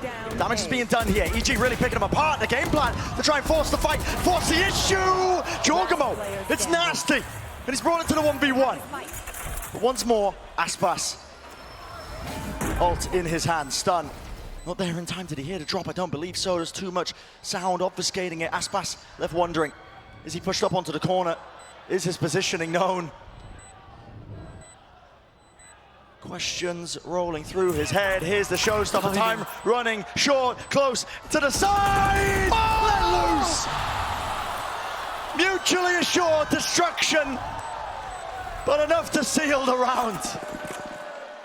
And that's Aspas's third showstopper. In round 10. He's 21-7. It's just ridiculous what he's pulling out here. It really is. The rest of his team all got traded. It's nice moves from the rest of EG, flooding through the smokes. And what immaculate timing on this. Demon 1 perhaps getting a little unlucky there because he'd found that little gap through elbow. But Aspas secures it. All right, heading into the next. Round 11, EG mostly with rifles up. Apart from Con with a stinger. He's inside the pit unless he's already through it. Yeah. I mean, this is so different to the previous round. is so strange. Just not really expecting this. Bit of a team flash, but Les. just waiting for Les to get this kill. He's They're waiting about for Les to get the kill. Yeah, and he's got it. He's just caught Com in the back. With the pick going down, you can send everybody else now over towards it. EG are not going to have the players over. They're going to have to scramble to try and really make the most of this. Boostio! How's he gotten two there? Hello! Suddenly, a chance. Sadak's looking to try and re-clear. Oh, Good you don't timing. expect that, yeah. With the all being picked up, Seeker's in your face. Les! No way. It's a 2 versus 2. It's round 11. So scrappy. Loud have not been allowed the time to consolidate at any point here, even after finding that opening pick. It's a 2v2 with Breed Shot online. Seeker points him directly towards it as well. Okay. Flash over there. Boostio almost getting spammed out there onto that corner. Aftershock follows it through. It's a double face as well. They can't quite get the clean shot in the Queen Avenue. Rolling Thunder. That should set it up. Surely now to slam dunk. Boostio having to deal with the kitchen sink just sent flying towards him.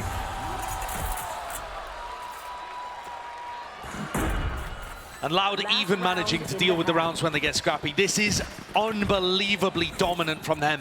It was a 9-3 half on Pearl, and it looks like we might see something similar, perhaps even more dominant here on Split. Aspas has 21 kills. Sadak's making sure the round's secured.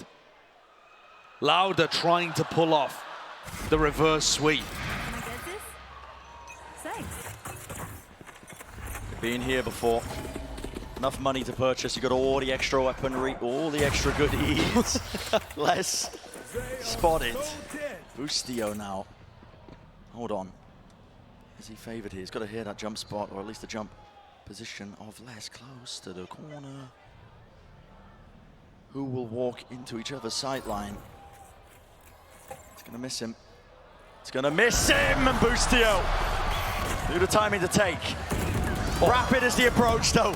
Look at them trying to make the most of this all the way through. Again, the showstopper's dodged, juked. Nade rebounding around the back here. Jorgenmo's still got his though left to play with rebounding across the floor, stopping him from crossing over that line. And Com really needs that support. He needs that help. Tuiz is in. Unexpected. Smoke's now dropped down as well, trying to help them out and gain that ground for the rest of the team. Aspas still locking down this angle. Cosmic Divide. And you don't win it, even with the judge at that kind of range. Heal online. Ethan behind them, quick. Again is the approach as the call is made. Boostio will try and watch it now with the tour de force over these angles. It's a double face pushing him away with the rendezvous. Ethan! That is nasty. Still alive here though, but missing the shot. Boostio! A chance. That's what that means. Just barely a chance. One thin lifeline purchased. Blood, sweat and tears, an incredible round opened and closed by Boostio, but it's this 2K from Ethan that makes it doable. We saw the attack side still be good for EG, but they're 9-3 down again. Yeah. Do they have what it takes? Do they have that grit? That's the big question on everybody's mind. To EG, all the way back to try and avoid that 5th and final map in our best of 5 to avoid even the possibility, the semblance at the back of their mind of a reverse sweep that might be already happening, might be already in motion. And here we go, tempo increase, double face, Loud, ready to receive. Nade is there, slightly delayed, pushed up forwards. This Boostio separated from the rest of them, and Sadak as well, the backstab when all that was occurring. It's fallen to pieces for EG. Just Ethan. Yeah. Not happening. Getting torn to pieces. Jorgenmo's fast up mid trying to force the raise head-to-head, but you're forcing it against Aspas, who has 25 kills after 13 rounds. Talk about a hot hand. Aspas was there, instantly frenzy, deleted his opposition. Nade is down, all of the defensive protocols looking good, and providing such a distraction that then Sadak is able to just wander through the trip and get kills in the other side towards Vent. EG are going to force, but it's not even a great force. You know, they didn't get enough kills or a plan to even make this one look like there's too much danger. I mean, they got Stingers, Sheriffs. It's absolute bottom of the barrel desperation territory here for EG, trying to make something happen. That would have been a lovely shot, but it doesn't land. This is one bullet. Still got the Sheriff. Far back positioning of Loud here, but they are re-clearing out B main themselves with the Trailblazers. So push Aspas into that spot, maybe just holding on to B main the entire time. Now you can start to dedicate a few players towards the other areas of the map that you've given up. I like what Com is doing with his Viper Orb reposition, taking a bit of island control. There. Heaven on either side is entirely theirs. Series of contact plays. They'll try and shut that down, so Kawazin does. Getting ahead of themselves now, but less towards the back, util. 30 seconds left. Screaming, careening towards his way, but it's a bit of a fake as well. It's offset EG. Now they make their mark. Waiting out a lot of that utility, and here are the shots landing. Need to come through, especially when you're forcing up, unless it's still alive and active. Onto the side, close to the corner here, seeking to deny. Plan. Going off with no problems.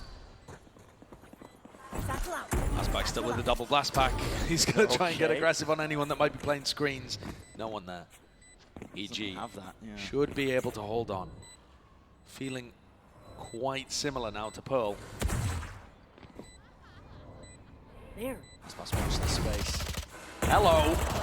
Shot 2 to face 2 years. Attempting it, but okay, Com. Stalwart defender there of elbow. A necessary win for EG, forcing up. Maybe just get the vibes back into order as well. That, I think, is going to be such a crucial element of EG keeping their heads in these moments. They are still quite an inexperienced team. It's one of the most fantastic Cinderella runs, if you still want to call it that, that we've seen. No one was particularly expecting this EG roster to be competing for back-to-back grand finals Tokyo to Champions. They've surprised everybody with how incredibly they've developed. Toxin screen down. The vibes are going to be an incredibly important element of that. Being able to make these maps a little closer just gives you that more confidence. You start to get in the rhythm of communicating a little more, even if you do end up losing. Silent drop. Yeah, silent drop, and prime for the taking with that. Less seeking to just re-clear with his body. Of course, they need that information on the eco round. Aspas. Nice clear. Must have been just a pixel. Spotted by Com. EG are being afforded a lot of map control here. Loud are not trying to pressure towards mid or towards A ramp. They know where. Yes, of course. Okay. Spotting out towards 2 years still. The reaction, instantaneous. Kawazin down mid is giving himself a gun. Plan should be theirs, though, surely. You don't get past Jorgen, not clear. Yeah, not with the judge. Spike planted. Good luck. On the bright side, Kawazin earning himself the rifle. EG would love to hunt for this, but got to pick and choose their play as well. It will be the one round by EG. 5th on the board. We did see them make a little bit of a comeback over towards Pearl. You know, they were able to take pistol bonus, really start working things forward. Somewhat similar over here. Kawazin clearly still with something to say about it, though. That team of one! How has he hit that flick? Okay. Not going to affect the outcome of the round, but a bit of a tilter. Bit of a tilter. They don't even know where he is as well. Is he just going to remove every single piece of weaponry? 2 bullets left. It's, yeah, okay. Jorgen hopping around. He's just having fun with it. Yeah. They keep a Phantom. That's not the greatest. It's going to turn this round into an actual buy round where EG are forced to invest and hurt their economy should they lose.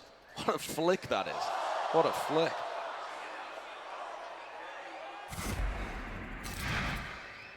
Aspas pulling out a judge again. He's one away from another showstopper. He's just had so many ultimates in this map. It's a big deal.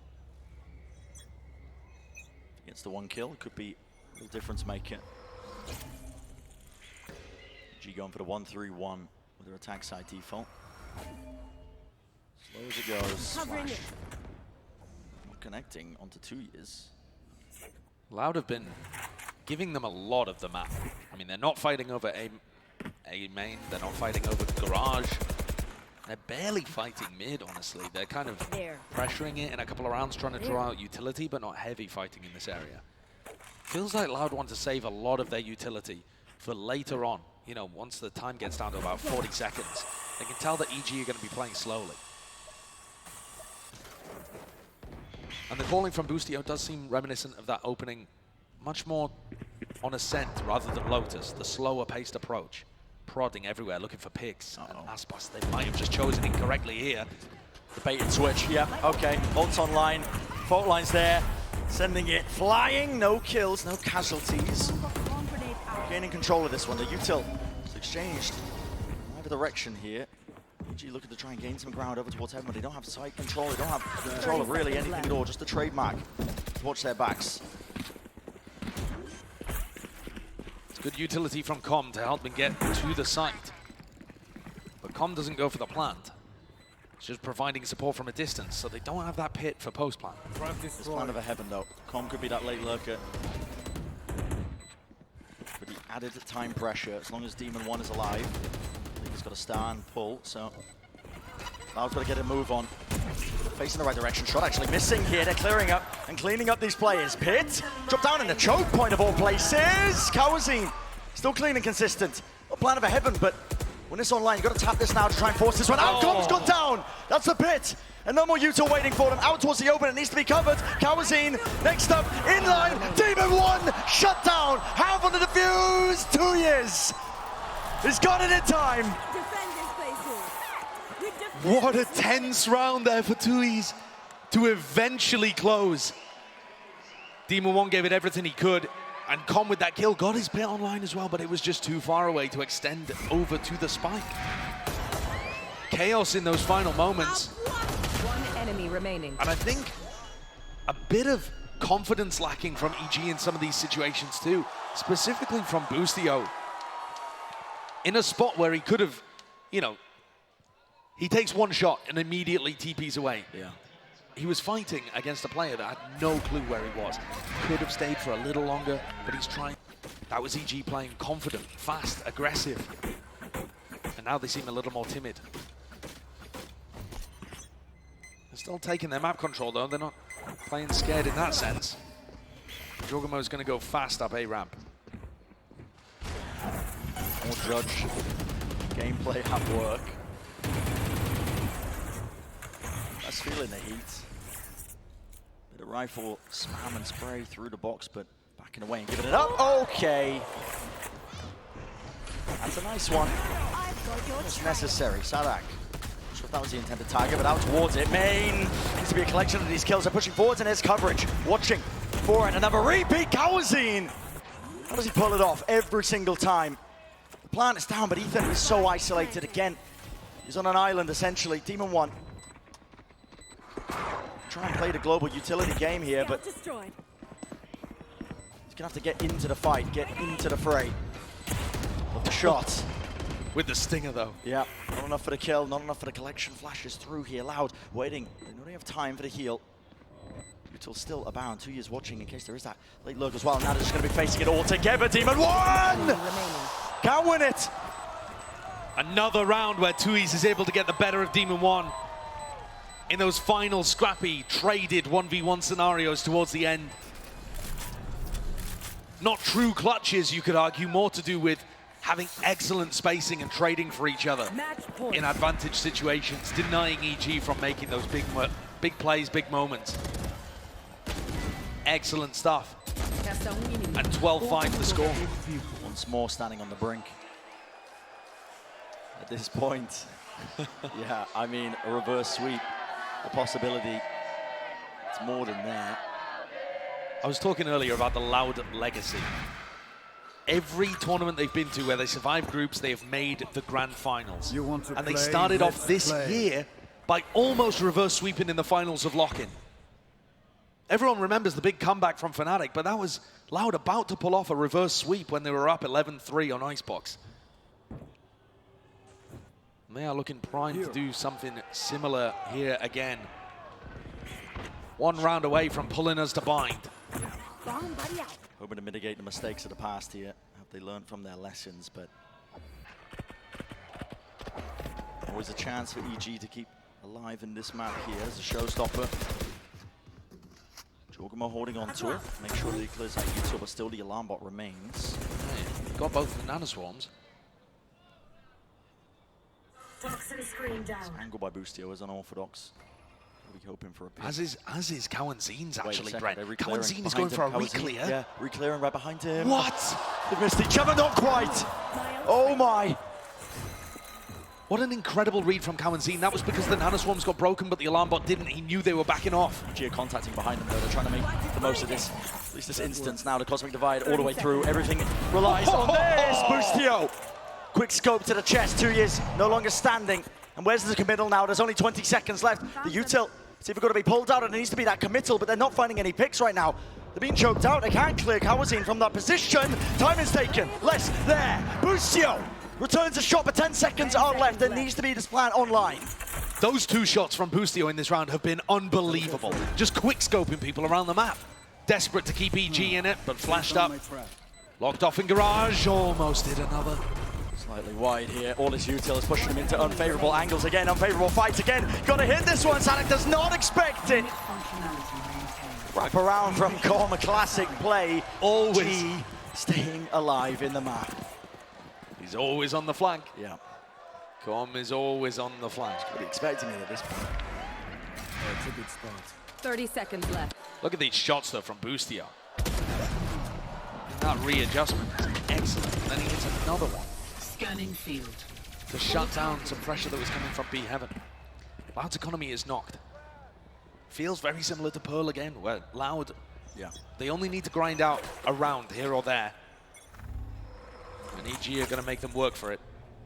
But at some point, you feel like this attack inside of Evil Geniuses has got to make a mistake. One slip up. That's all it really takes here. Maybe we might have seen it as an attempt to punish the satchel, the stuns. They're all overlapped. Demon 1! Brought down. Massive kill as an attempt by EG now. You can see them taking up all that space out towards Heaven. It's too late, I think, this reaction. Oh, Sadek misses the shot, though. Damage done to Boostio. 40 health. Has to return for the heal. The reactions were not particularly quick there from EG. Com has pushed up deep towards A Heaven, but he's stuck behind this alarm bot. The rest of EG, yeah, they've taken B. But where are they going? Who are they aiming for just with the showstopper? Yeah, exploding out into the side here, just holding it, making sure that nobody can fly back in. I don't know if Sadek's going to want to fight this. I mean, they're being squeezed. Getting pushed. Hello, fault line stun, missing. Seeker as well, dodging and juking round to the side, another pull. Vulnerable up, Boostio tight to the corner. A lot of this going to be relying now on Com. Once more with his flank timing. Sadak, who's pulling out the all I think an attempt for it. Snake on them up. Prime for the taking and beam them all down. Com the safety net again, coming around from behind. You've got to be reading into these flanks at this point. But that was still just an eco for Loud. Sadak found himself in a spot where he could have used the Rolling Thunder. There were chances there for Loud to invest more heavily into the round. But instead, they're saving their ultimates, saving their money, waiting for one big round to wipe EG away and take us to 5. This one was not the most difficult challenge that is yet to face EG. The score 12-7. Loud taking a tactical timeout. If I had to guess, this is where 5, EG are going to have to rally. Good show of it so far.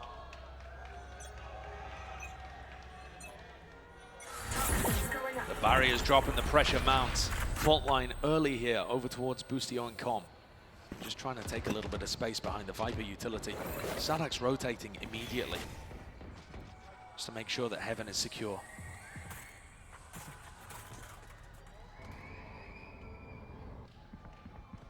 Still with a crossfire setup.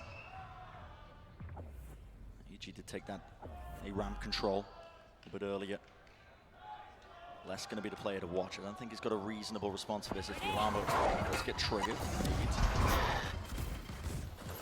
Used off of that one with the alarm bot breaking. Les is alerted.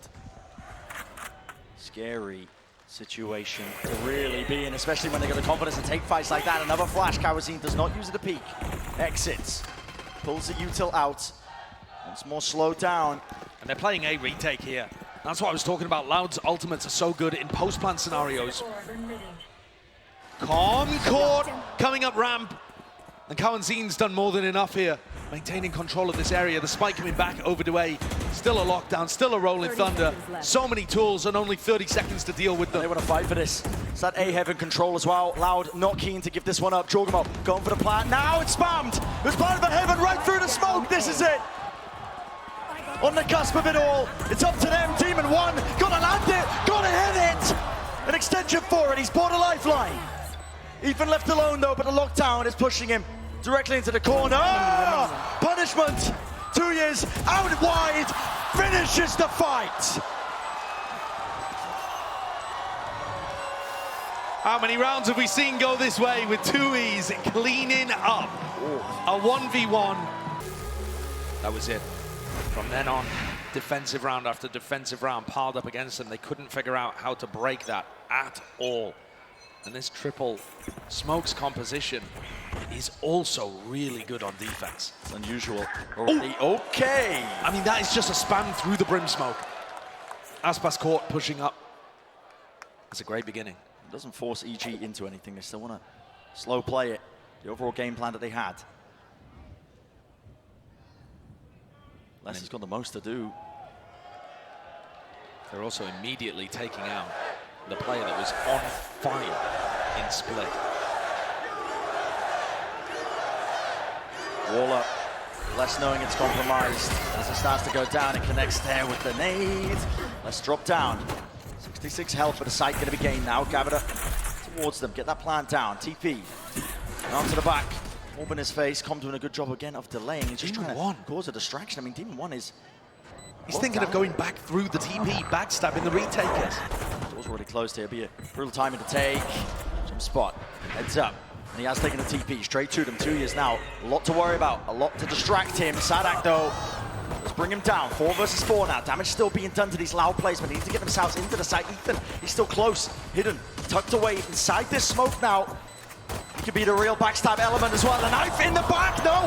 He's brought down to his knees. Everybody collected, pushed up, smokes to work off of. They just got to rely on that raw aim, the raw spam with the shots. Landing all the way for Loud, but no time left in the bank.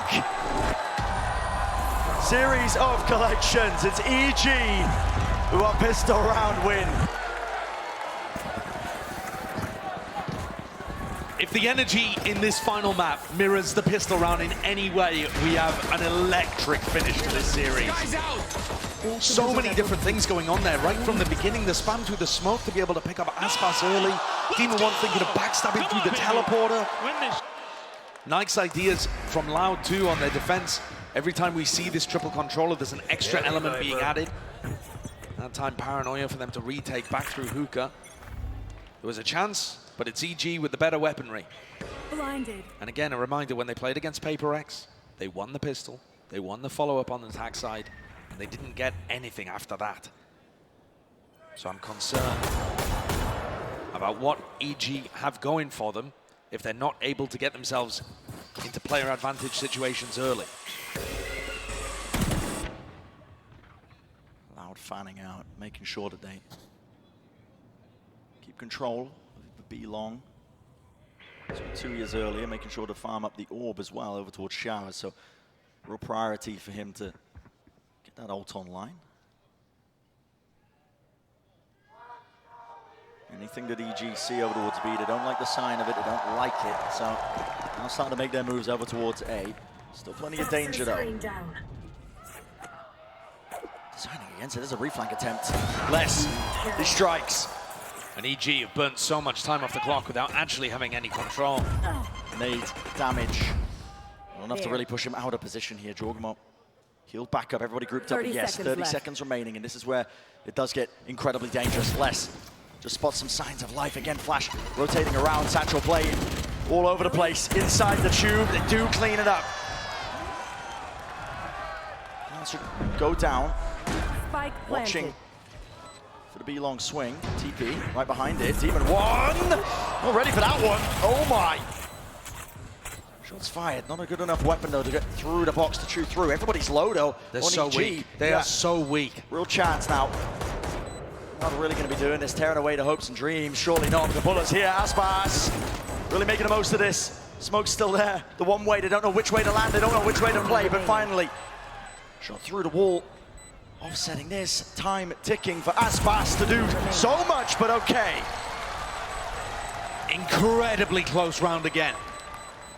EG barely able to hold on with fractional health. Aspas with one kill there, got his nade back on line too. So if that double face had not been perfect, if EG had not had that excellent coordination between Ethan and Com, there's definitely a chance.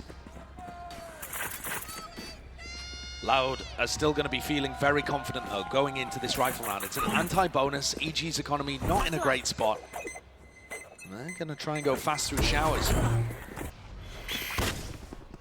So alongside it. They get past this one way very early on. Sadak's going to be throwing that a lot of the time over towards showers. And EG just want to demonstrate that they can disrespect it. Plenty of smokes as well for the job. Paranoia, Molly being used. A lot of util pulled out aloud. Tons, in fact. EG, they wait out their timing. They can really strike back. And look at that nade, just bounces and perfectly played right towards the backside of Labs. You are feeling the heat if you are EG and not just talking the mollies. Aspas, gonna look down this angle here. Still nowhere to run, nowhere to really get out of dodge and danger here towards the back of the side. It's all good together. Still Loud, maybe not. Aspas, who's there? Another nade earned, got to reposition. Bustio tucking around the corner. Ethan in their faces with the spray down. Aspas. It's 3 in a round now for him. Reloaded. Damage done to Bustio. Don't know where they are. Brought it round. Ring around the rosies. 1 versus 1. Time. Starting to hear it. Les Knows is out. It has to be a half stick all the way through. Getting off a bit. What a round! Red Bull clutch from Bustio to clean that one up. EG came in with...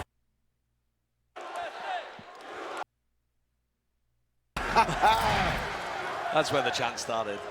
I don't think I've ever seen a round go down that heavily inside lamps. There were like 6 players brawling in lamps there on the retake.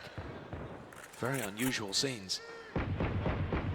So this time, one way thrown over towards showers, and Tuiz is going to defend that. A lot of the time, Tuiz is going to burn his molly early in that spot too. So Loud with good information over towards A, deep down short and deep in showers, can stack 3 on B. They run into Aspas. Might be in danger. Again, because of the ultimate's been talking about it. Aspas earning it, close to it, into the corner. He's already let it loose and let it rip! No one able to lay claim to it. Nade rebounding, dodge to the side, Demon 1. Eventually shutting down the monstrous performance that Aspas has been putting up. TPs. Smoke forwards here. Demon 1 tucks himself in. He's able to play this one. Oh, with the Bucky. No way. It's a 2 versus 2. All of these rounds have ended up being very close, despite the fact it's 3-0 to EG. This is EG doubled up towards elbow. It's planted for long. It's going to be throwing. Again, an unusual take into this. Do they have a molly line up for this? Does it rebound enough? It's a flash around the corner. They're expecting it in a completely different place. Thank you for your service. Excellent conversion again from EG. Already performing way better on the attack side. Double the amount of rounds that they were able to get against Paper X. Again, the story of this series, defined by these teams on their attack sides. The pace that they set. Hawk out. 4 in a row for EG. Loud is still going to be able to get a buy. This one was them on a light buy. But EG have got up to the showstopper. Yeah, it was Aspas who just used his, so. Now do have their back. All Loud, but they got to be thinking it to themselves, you know. Loud are not just this indomitable force. They've fallen at the final hurdle before. One of the most famous games of VCT history. You want to play? Let's play. The confidence is there from EG. They know that they're capable of it. Tuiz was ready with the molly if there was any kind of fast control towards showers. And they've gone for the full smoke instead of the one-way. There's no way. Barreling down there. Thought he was going to try and pick up the orb or something, but he's just tucked himself into this corner. EG were going for a lot of these kind of plays where they take hookah control and were trying to double blast back Jorgamo out through hookah. And one of the issues when they played against Paper X is that he was just getting plucked out of the sky. But that requires the defenders to be really sharp with their aim. Jorgamo. He's in. Hello. He's in already. There's a showstopper. He's alone. And he is pulling all of these rotations. Loud. They're wondering where is the rest of the hit coming through. We've already committed with a lot of our players. 2 players on their side. It's Sadak and Tuyus who've got to try and stop this now, and it's contact plays from EG all the way through. Jorgamo is more than a nuisance. This guy is single-handedly winning them this round. Got to bring down Les though, a TP pivot. He's realized it. He's opened up the site, and the rest of his team starting to join him. Les, together, taking a fight. The strength in numbers, and that is the mantra of EG.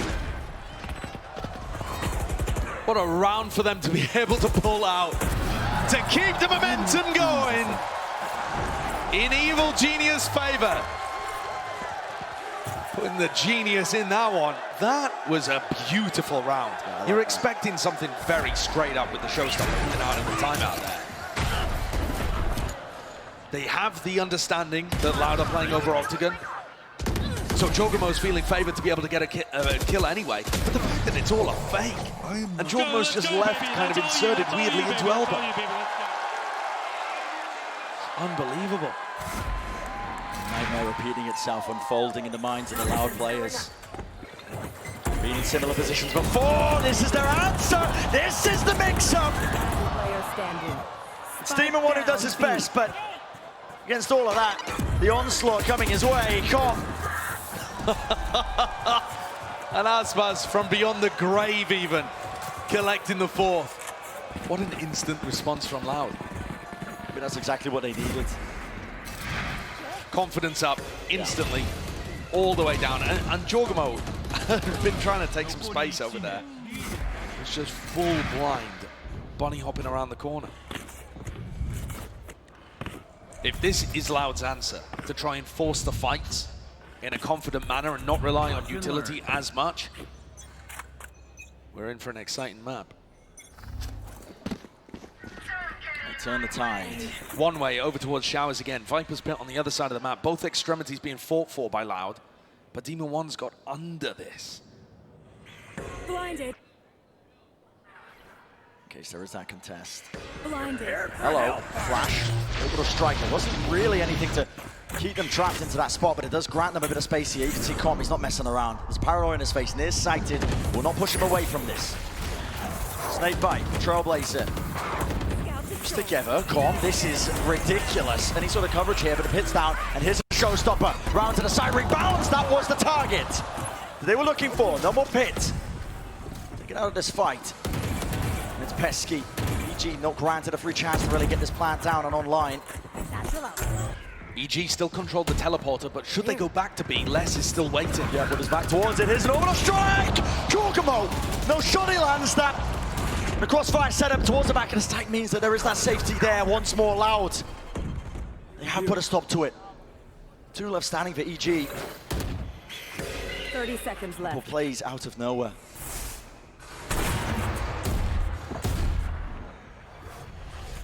Pit was dropped down, 20 seconds remaining. But Les is still in a fantastic position, even if they do decide to take the teleporter. There's no time, they have to commit to A. It's a tap. They're surrounded. No fights to be taken, no easy shots, at least of it. Less from behind. But yeah, there's really just no time left waiting. So, Loud not giving up. Not that easily. We saw a tweet from Anders, a guy that's helped coach Fnatic for this tournament, after Split, where he said, Loud finally showing the version that beat Fnatic. This is the Loud in the last couple of rounds that beat Fnatic. Confident, aggressive, getting up in your face, dictating everything that you try to do around the map. It's being so active. And they've broken EG's bye. 5 in a row for EG, and now they're having to take an eco. Les and Cowancy fighting over B long, meeting that resistance. Again, Loud focusing on the outsides of the map. Showers, B long, maintaining control over these areas.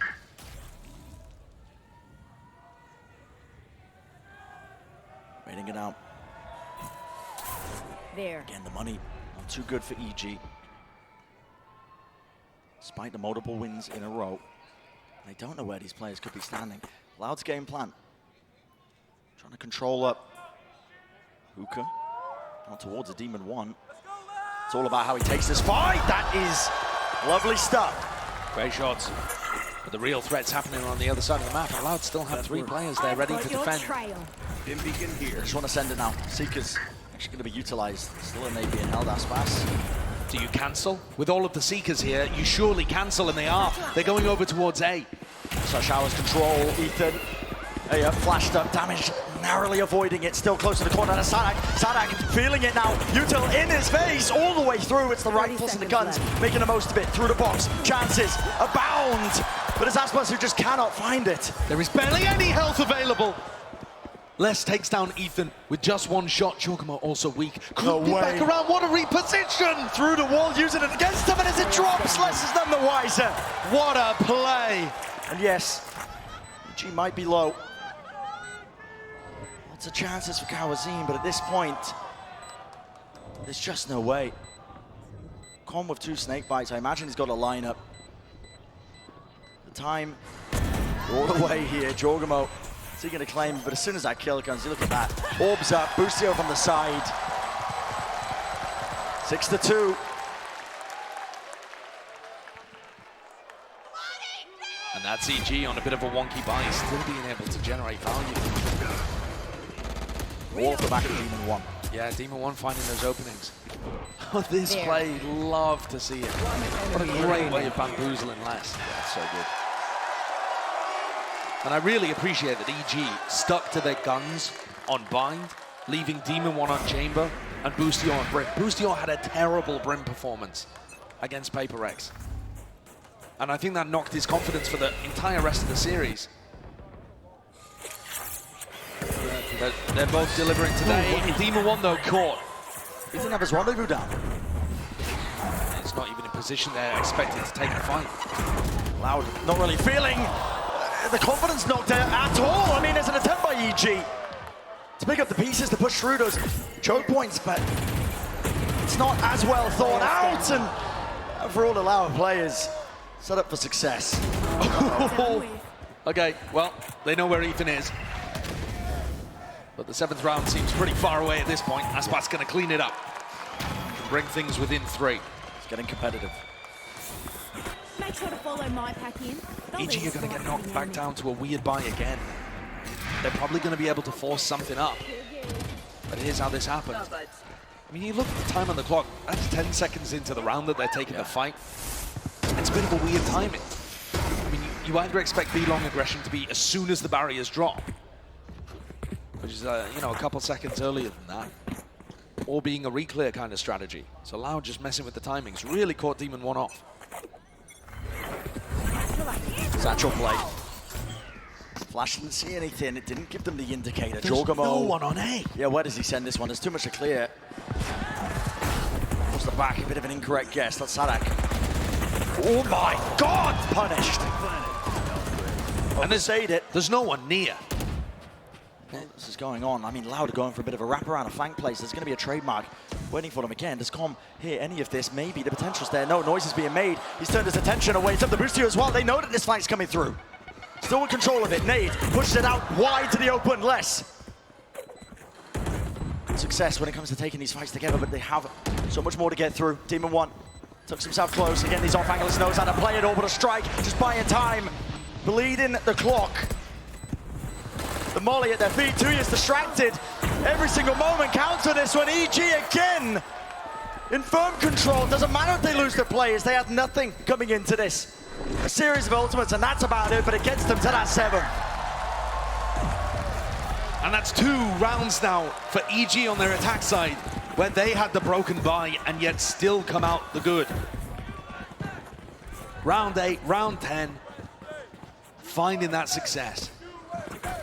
So different to their game against Paper Rex. Loud have struggled to hold on despite the fact that Aspas is carrying on his performance from Split. 17 kills for the defensive raise.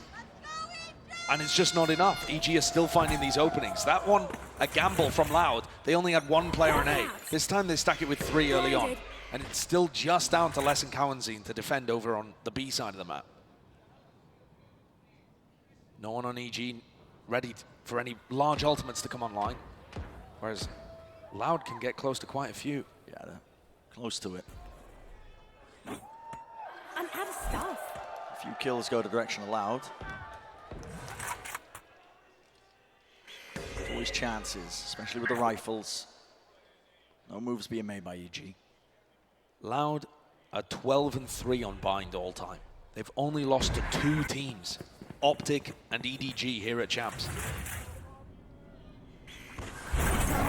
Historically, it's been a good one for them, but this round is going to be mattering a ton. Flash forwards here. Ethan essentially alone. He breaks the talk as well and backs away. It feels like there's so much more presence here, but again, the answer there by Loud, they immediately face and re-clear it, and now Loud are taking up Shower's control. Yeah, the Shower's control here should end up being incredibly important, because the retake is going to come from both sides. Yeah, put on the map ever so slightly here. The paranoia, it's all the way through. Spike's still going to get planted though, not pushed off, not. Ethan's on the lurk. So EG's job might just be to buy enough time. Out towards bench. Nader's going to be rattled out towards the side here. Again, the players could be meeting them. And it's Loud taking ground, taking names. Cowanzine eventually brought down, but it's all that consistency and a discipline. Here comes Ethan. Sticking it from behind. Ethan has got to do so much more, but it's just no time. Out wide for it, Loud. Oh boy. Incredible individual timings there found from Cowanzine. Great aim too. Being able to find his moment in pocket, catching the EG players as they were backpedaling. The EG players are just trying to jiggle peek and spam, attempting to slow these guys down, but Jorgamo's caught reloading in the open, and then Boostio fails to trade. Nice try by Ethan on the lurk. We've seen those work multiple times from Con, but not here. A broken buy once again from EG. Everyone grouped up for some kind of fast A-pop. It's the last round. That's where the pit is. It all hinges. Ethan now has Seekers, Brad. So they've gone for early Showers control, Seekers. Remember how good Loud were at clearing out the pit with Seekers before on Split. EG though, looking like they want to drift in the opposite direction. They want nothing to do with it. The trouble is, that prior round, it's a war chest of ultimates waiting to be unleashed here. Loud holding on to it, even in the middle round here at the minute mark. Cowanzine could just let rip with the Seekers. Could point him directly to where a lot of these players are. Blinded. And if EG gets snarled up, the orbital strike from 2Es could be the nail in the I've coffin. got your track. There's the Seekers though. Go button going to be pressed here for EG. They want to be looking at swarming all the way through. Orbital strike, it's caught them, collected them, the central movement, but out in the air, Jorgamo. He's got no backup. They want to hold it down as well to provide that covering fire. 3 players left standing here for EG. 30 seconds left. And what can they do? Slow to a crawl, maybe team in 1. Bit of a miracle here, dropping down. Flash not there, it's a bit of a fake play. Boostio together, collected, down to the wide, and they angle. The plan's going to be able to go down. 12 seconds remaining, less. Deep on another flank of his own. And it's a 1v2. How have EG managed to make it this? Team in 1. Watching for backside, but who is controlling this one? Boostio falls, and Team in 1 is weak. Playing for the positioning, Les! What a clutch, what a 1v2 for Les to be able to win. To get this at 5-7 in the half. I thought EG had done enough there, the little fake flash in the cubby. Demon 1 hitting nice shots with the Guardian. They almost had it. Almost. Almost.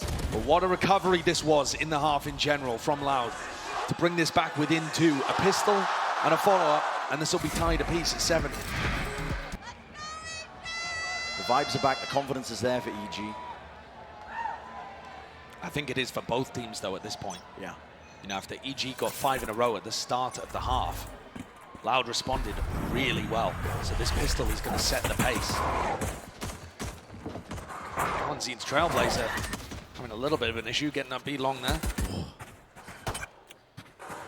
Faster play up towards B long. Demon 1 pulls back the rendezvous, just playing off his trademark over there in hookah. No Showers control, but looks like they want to try and take it anyway. 3 players here from EG. 3 players. EG could put a stop to this at a moment's notice. Nade at the feet, that's to try and clear out the smoke. Swapustio is good for just the one there. Still kills to the side com.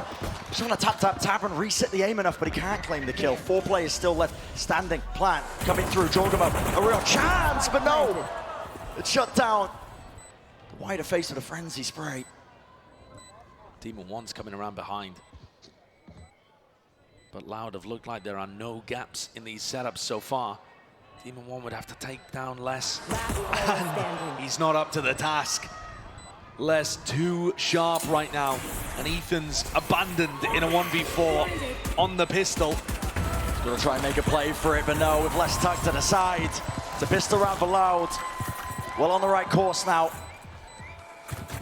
What a Nice time to do even. it. Looking like this should be evened up at 7 apiece. We've seen this series be a little streaky. Felt like Pearl and Split.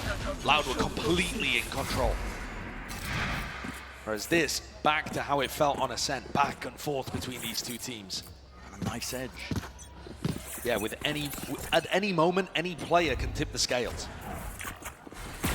That's a great spot to be in as a pro, but also so much responsibility when you know that any minor error, any minor play can make the difference. It's daunting. Nade is good. Kawazine, lucky to be alive. TP through. Ethan, still alive. Still holding it down. Okay, Showers control is there. So if EG keep control of this, which looks like they are, I mean, the Loud post plant. Try and deal with a couple of these players now starting to walk their way up. Yeah, they're actually used. I mean, everybody is playing down short, and they don't have post-plant lineups particularly. No Molly, you know, no big ultimates to work with. Tap, Paranoia, a bit further forward here. This side is rough. Come! This is more than rough. This is looking like an absolute round win.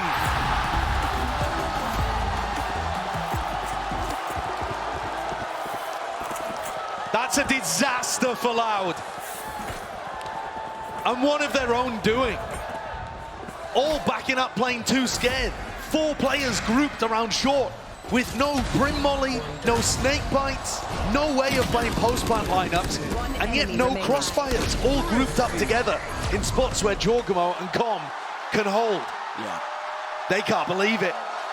They can't believe it. They've just been offered another opportunity to gain control of the momentum and dictate the final map. The decider of whether or not you get sent flying straight into the grand finals for EG. It means so much for them. Been plagued with doubters, countless amounts of it. EG a chance to prove that they really do belong with the heavy hitters, making back-to-back grand finals here still. Damage exchange on either side, but the rifles doing the work that was intended. Sadak's trying to be a bother, throwing down smokes, throwing down fake TPs over towards A, making it feel like they could be walking in through the smokes. But EG have dealt with it. Really diligent. Now these last 2 players hovering around short. Launching smoke. Right here. Molly. One-way setup. Molly. Slight miss. Spike planted. Plan's going to be able to get down here, but it's still a 2v4. Massive gun disadvantage. Showers ripped away from them. Spassing 2 years having to double up, play it close together. You're going to have to hit some unbelievable shots to even stand a chance. But they're smoked off. Choked out of the positioning. It's not played for them whatsoever. Com, full confidence, full safety from the rest of his team watching. It's 6-9.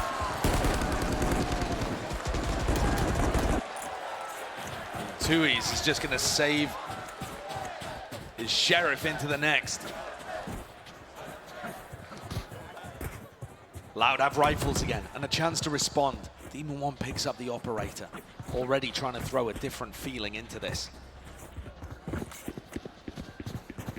And the doubters, you're right, Brent, have been there constantly for EG, even after they made the grand finals of Tokyo. People are talking about it being maybe a fluke or a hot streak. And I think the doubts were there for EG even, on Pearl and on Split. But now those have been banished.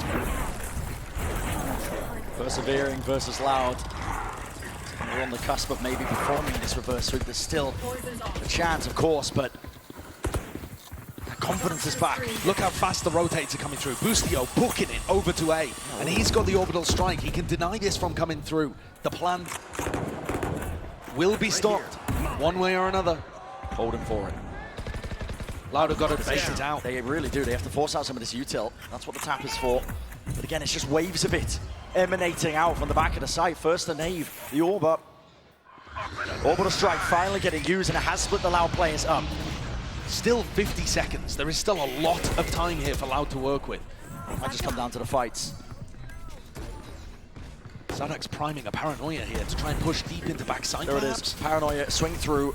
2 years finally committing with the plan as well. Almost paying for it. Yes, he is. With his own life. Jorgamo inside. They don't expect it. Playing once more inside, invulnerable now, it does not matter. The splashes and blinds, corralling them close to the corners here. Sadak, the last one left. Not blinded for him, smoke in his face, 6 bullets left, and Boostio sticking to the fuse now. Ethan, all he's got to do is hold it down. All he's got to do is hit this shot. And he does. What a retake. Beautifully played by EG, putting constant pressure onto the spike plant. And all the while, Demon One just holding down B with his trademark in hookah, watching with the operator down B long. They're never worried about the fact that Loud controlled that teleporter back over to B. There are 4 players waiting here. Very reminiscent of how EDG and Billy, honestly, as well, the Chinese meta of playing these 4-1 defensive setups. They're happy about it. EG got granted a massive opportunity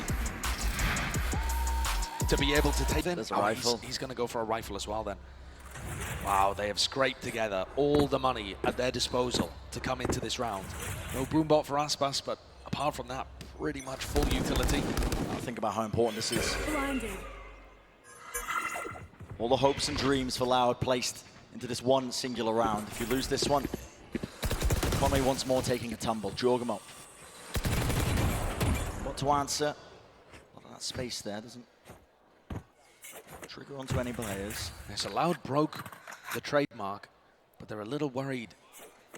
I mean, that's really good timing. Re-clear as well is so good to allow 3 players from EG to commit to defending A. Aspas hears this. Com could actually ult off contact. He's actually going to ult way before. He just trusts the read based off Ethan's utility. And the Seekers, Ethan's already rotated around here. The Seeker's going to be chasing them. But with the trademark broken, there's got to be a little more doubt than the previous round. Demon One's pushed up onto this angle. He doesn't want to overplay his hand here, but now here we go, being forced out into the open, even with the pit down. More than precarious, this is the danger zone. Not trying to take this space here. They don't really have the good util to try and clear out towards the back of the side again. It's that pit. It's a nuisance. Can't remove it. Might just come down to the random spam flash into the back of the side. It has to be watched for with these kills all the way in their face. The shorting on the bullet. Sadak is the man of the hour. And Com barely surviving, repositioning back towards it. Here in the util doesn't quite fire it less. Still there on the other side of things. The info. Ping is shortly with the ult, tapping it out. The pit falls, 11 seconds. 10 seconds This plant needs to go down. It's out wide into the open. 2 years having to stick it. There it is. The continuation in the round. Getting to play this one a bit longer. Demon One. Last one left. Just had to defend B the entire time, waiting for Loud to use the teleporter. And everybody on EG fell 1 by 1. These were important kills. Yeah, the economy wasn't great for Loud even coming into this. So you're right, that is an important kill for Demon One to get, but it's all that he'll get. Loud grinded that round out. It took everything from them. I love the play too with Sadak using his ultimate into the Viper's pit, pinging out where Com was playing and allowing less the timing to be able to get in and backstab. Beautiful coordination to be able to remove an ultimate that would otherwise have usually sealed the round for the defenders. Both teams playing fantastic Valorant here in the final map of the lower bracket final. Just pulling up from unknown reserves. What it takes.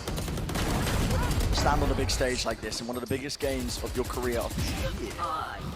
To be able to just hold your own against it. That looked like a dire situation to be trying to plant into for Loud, but still they find it. Forced EG. Take a breather. And it also hasn't. It just comes down to the execution of being able to defend against Loud. But do they want to throw in something different? Put the operator in a different spot? Go for an aggressive pick on sand? So many ways that you can play their comp. Ethan pushed back by the Trailblazer and the Snakebite, forced to give all of this space. Different feel here.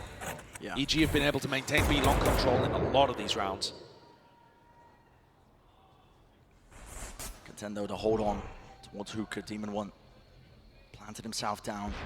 Operator there, rendezvous. Jorgamo's gonna ult Jorgamo, in. yeah, off that contact and the play. Towards it into it. Straight through the TP. Awesome trade though from Cowanzine to make things even. Both teams lose their raise.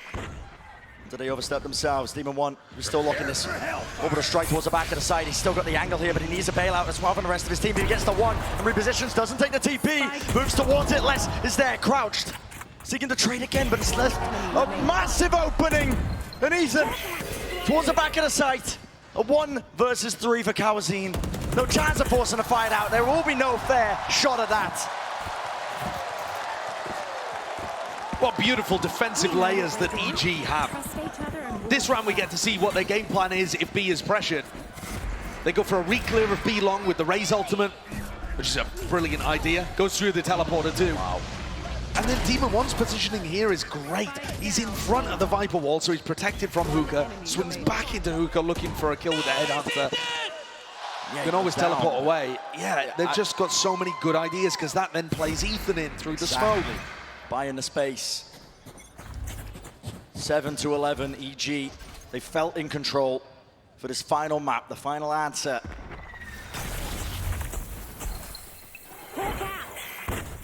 It's best of 5 that has gone the distance this time.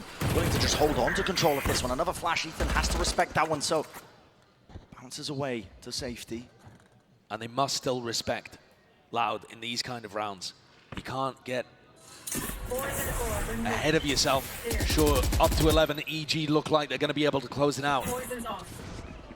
But when they played this map at Tokyo against Fnatic, they choked a 10-4 lead and ended up losing in overtime. They can't afford something like that to happen. Determined to make a mark, the nade.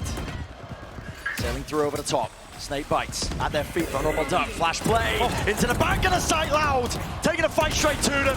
Full punishment on display, Ethan, too much to overcome. What a round, what a play, what a mix-up from Loud. Maybe that is the key to victory for them. They weren't content to just sit back and try and get that plant down. They wanted to take the fight right to him now. Demon 1. He's got the money. He wants to be a hero. What an incredible round from Loud in terms of them fighting for backside A control. They haven't done that the whole time. There aren't many teams that even do it at the best of times. That's one of the reasons why Foot end up being really good on bind, actually. One of the reasons why they've beaten teams like Fnatic in the past. Pushes into backside like this are so unexpected and yet coordinated brilliantly. Sadak using this new angle. A Brim Molly down underneath Heaven. Everybody caught off guard. And now on a weird buy, look at what is this? I mean, Jorgamo with a Judge, a Spectre out here from Boostio.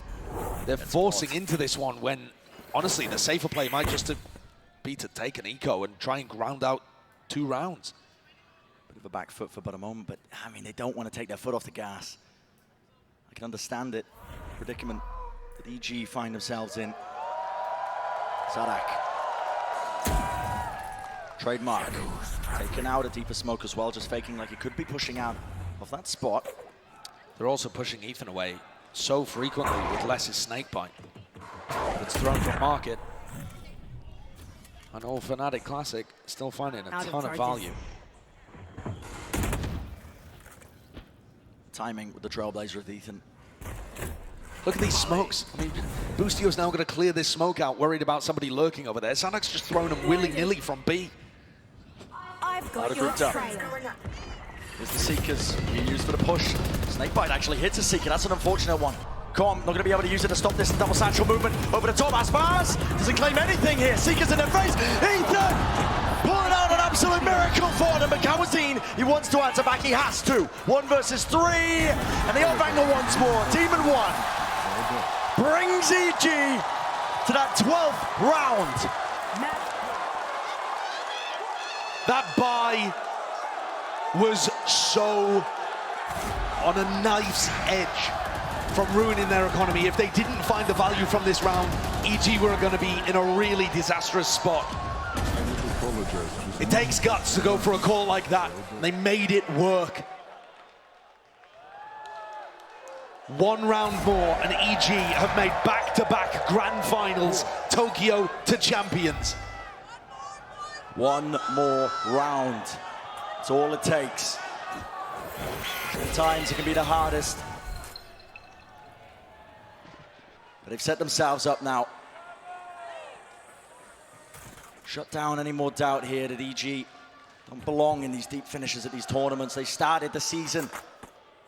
A collection of rookies led by some veteran presence, but they've made waves since then. All the expectations against them, and now on the verge of it. Heading into Demon 1. Close to the corner, he's got a rendezvous to escape as well. How does this get cleared? It does not. Kawazine, he falls. Great Brimstone Molly as well, coming through from Boostio. Here we go, showstopper. Loose from Aspas. Immediately takes back up that space. Smoke's still there. Satchel's forward again, cutting up The these TP. angles. The TP. The backing away, round to the side. Jordan, shots are wild, loud. It's crumbling. Up to 2 years, 1v2. 2 years, a 1v1. He gets out, he has the molly to try and lock off Ethan as he would go for this, but the molly's not being invested. Not being invested. Oh, Too late! Ethan!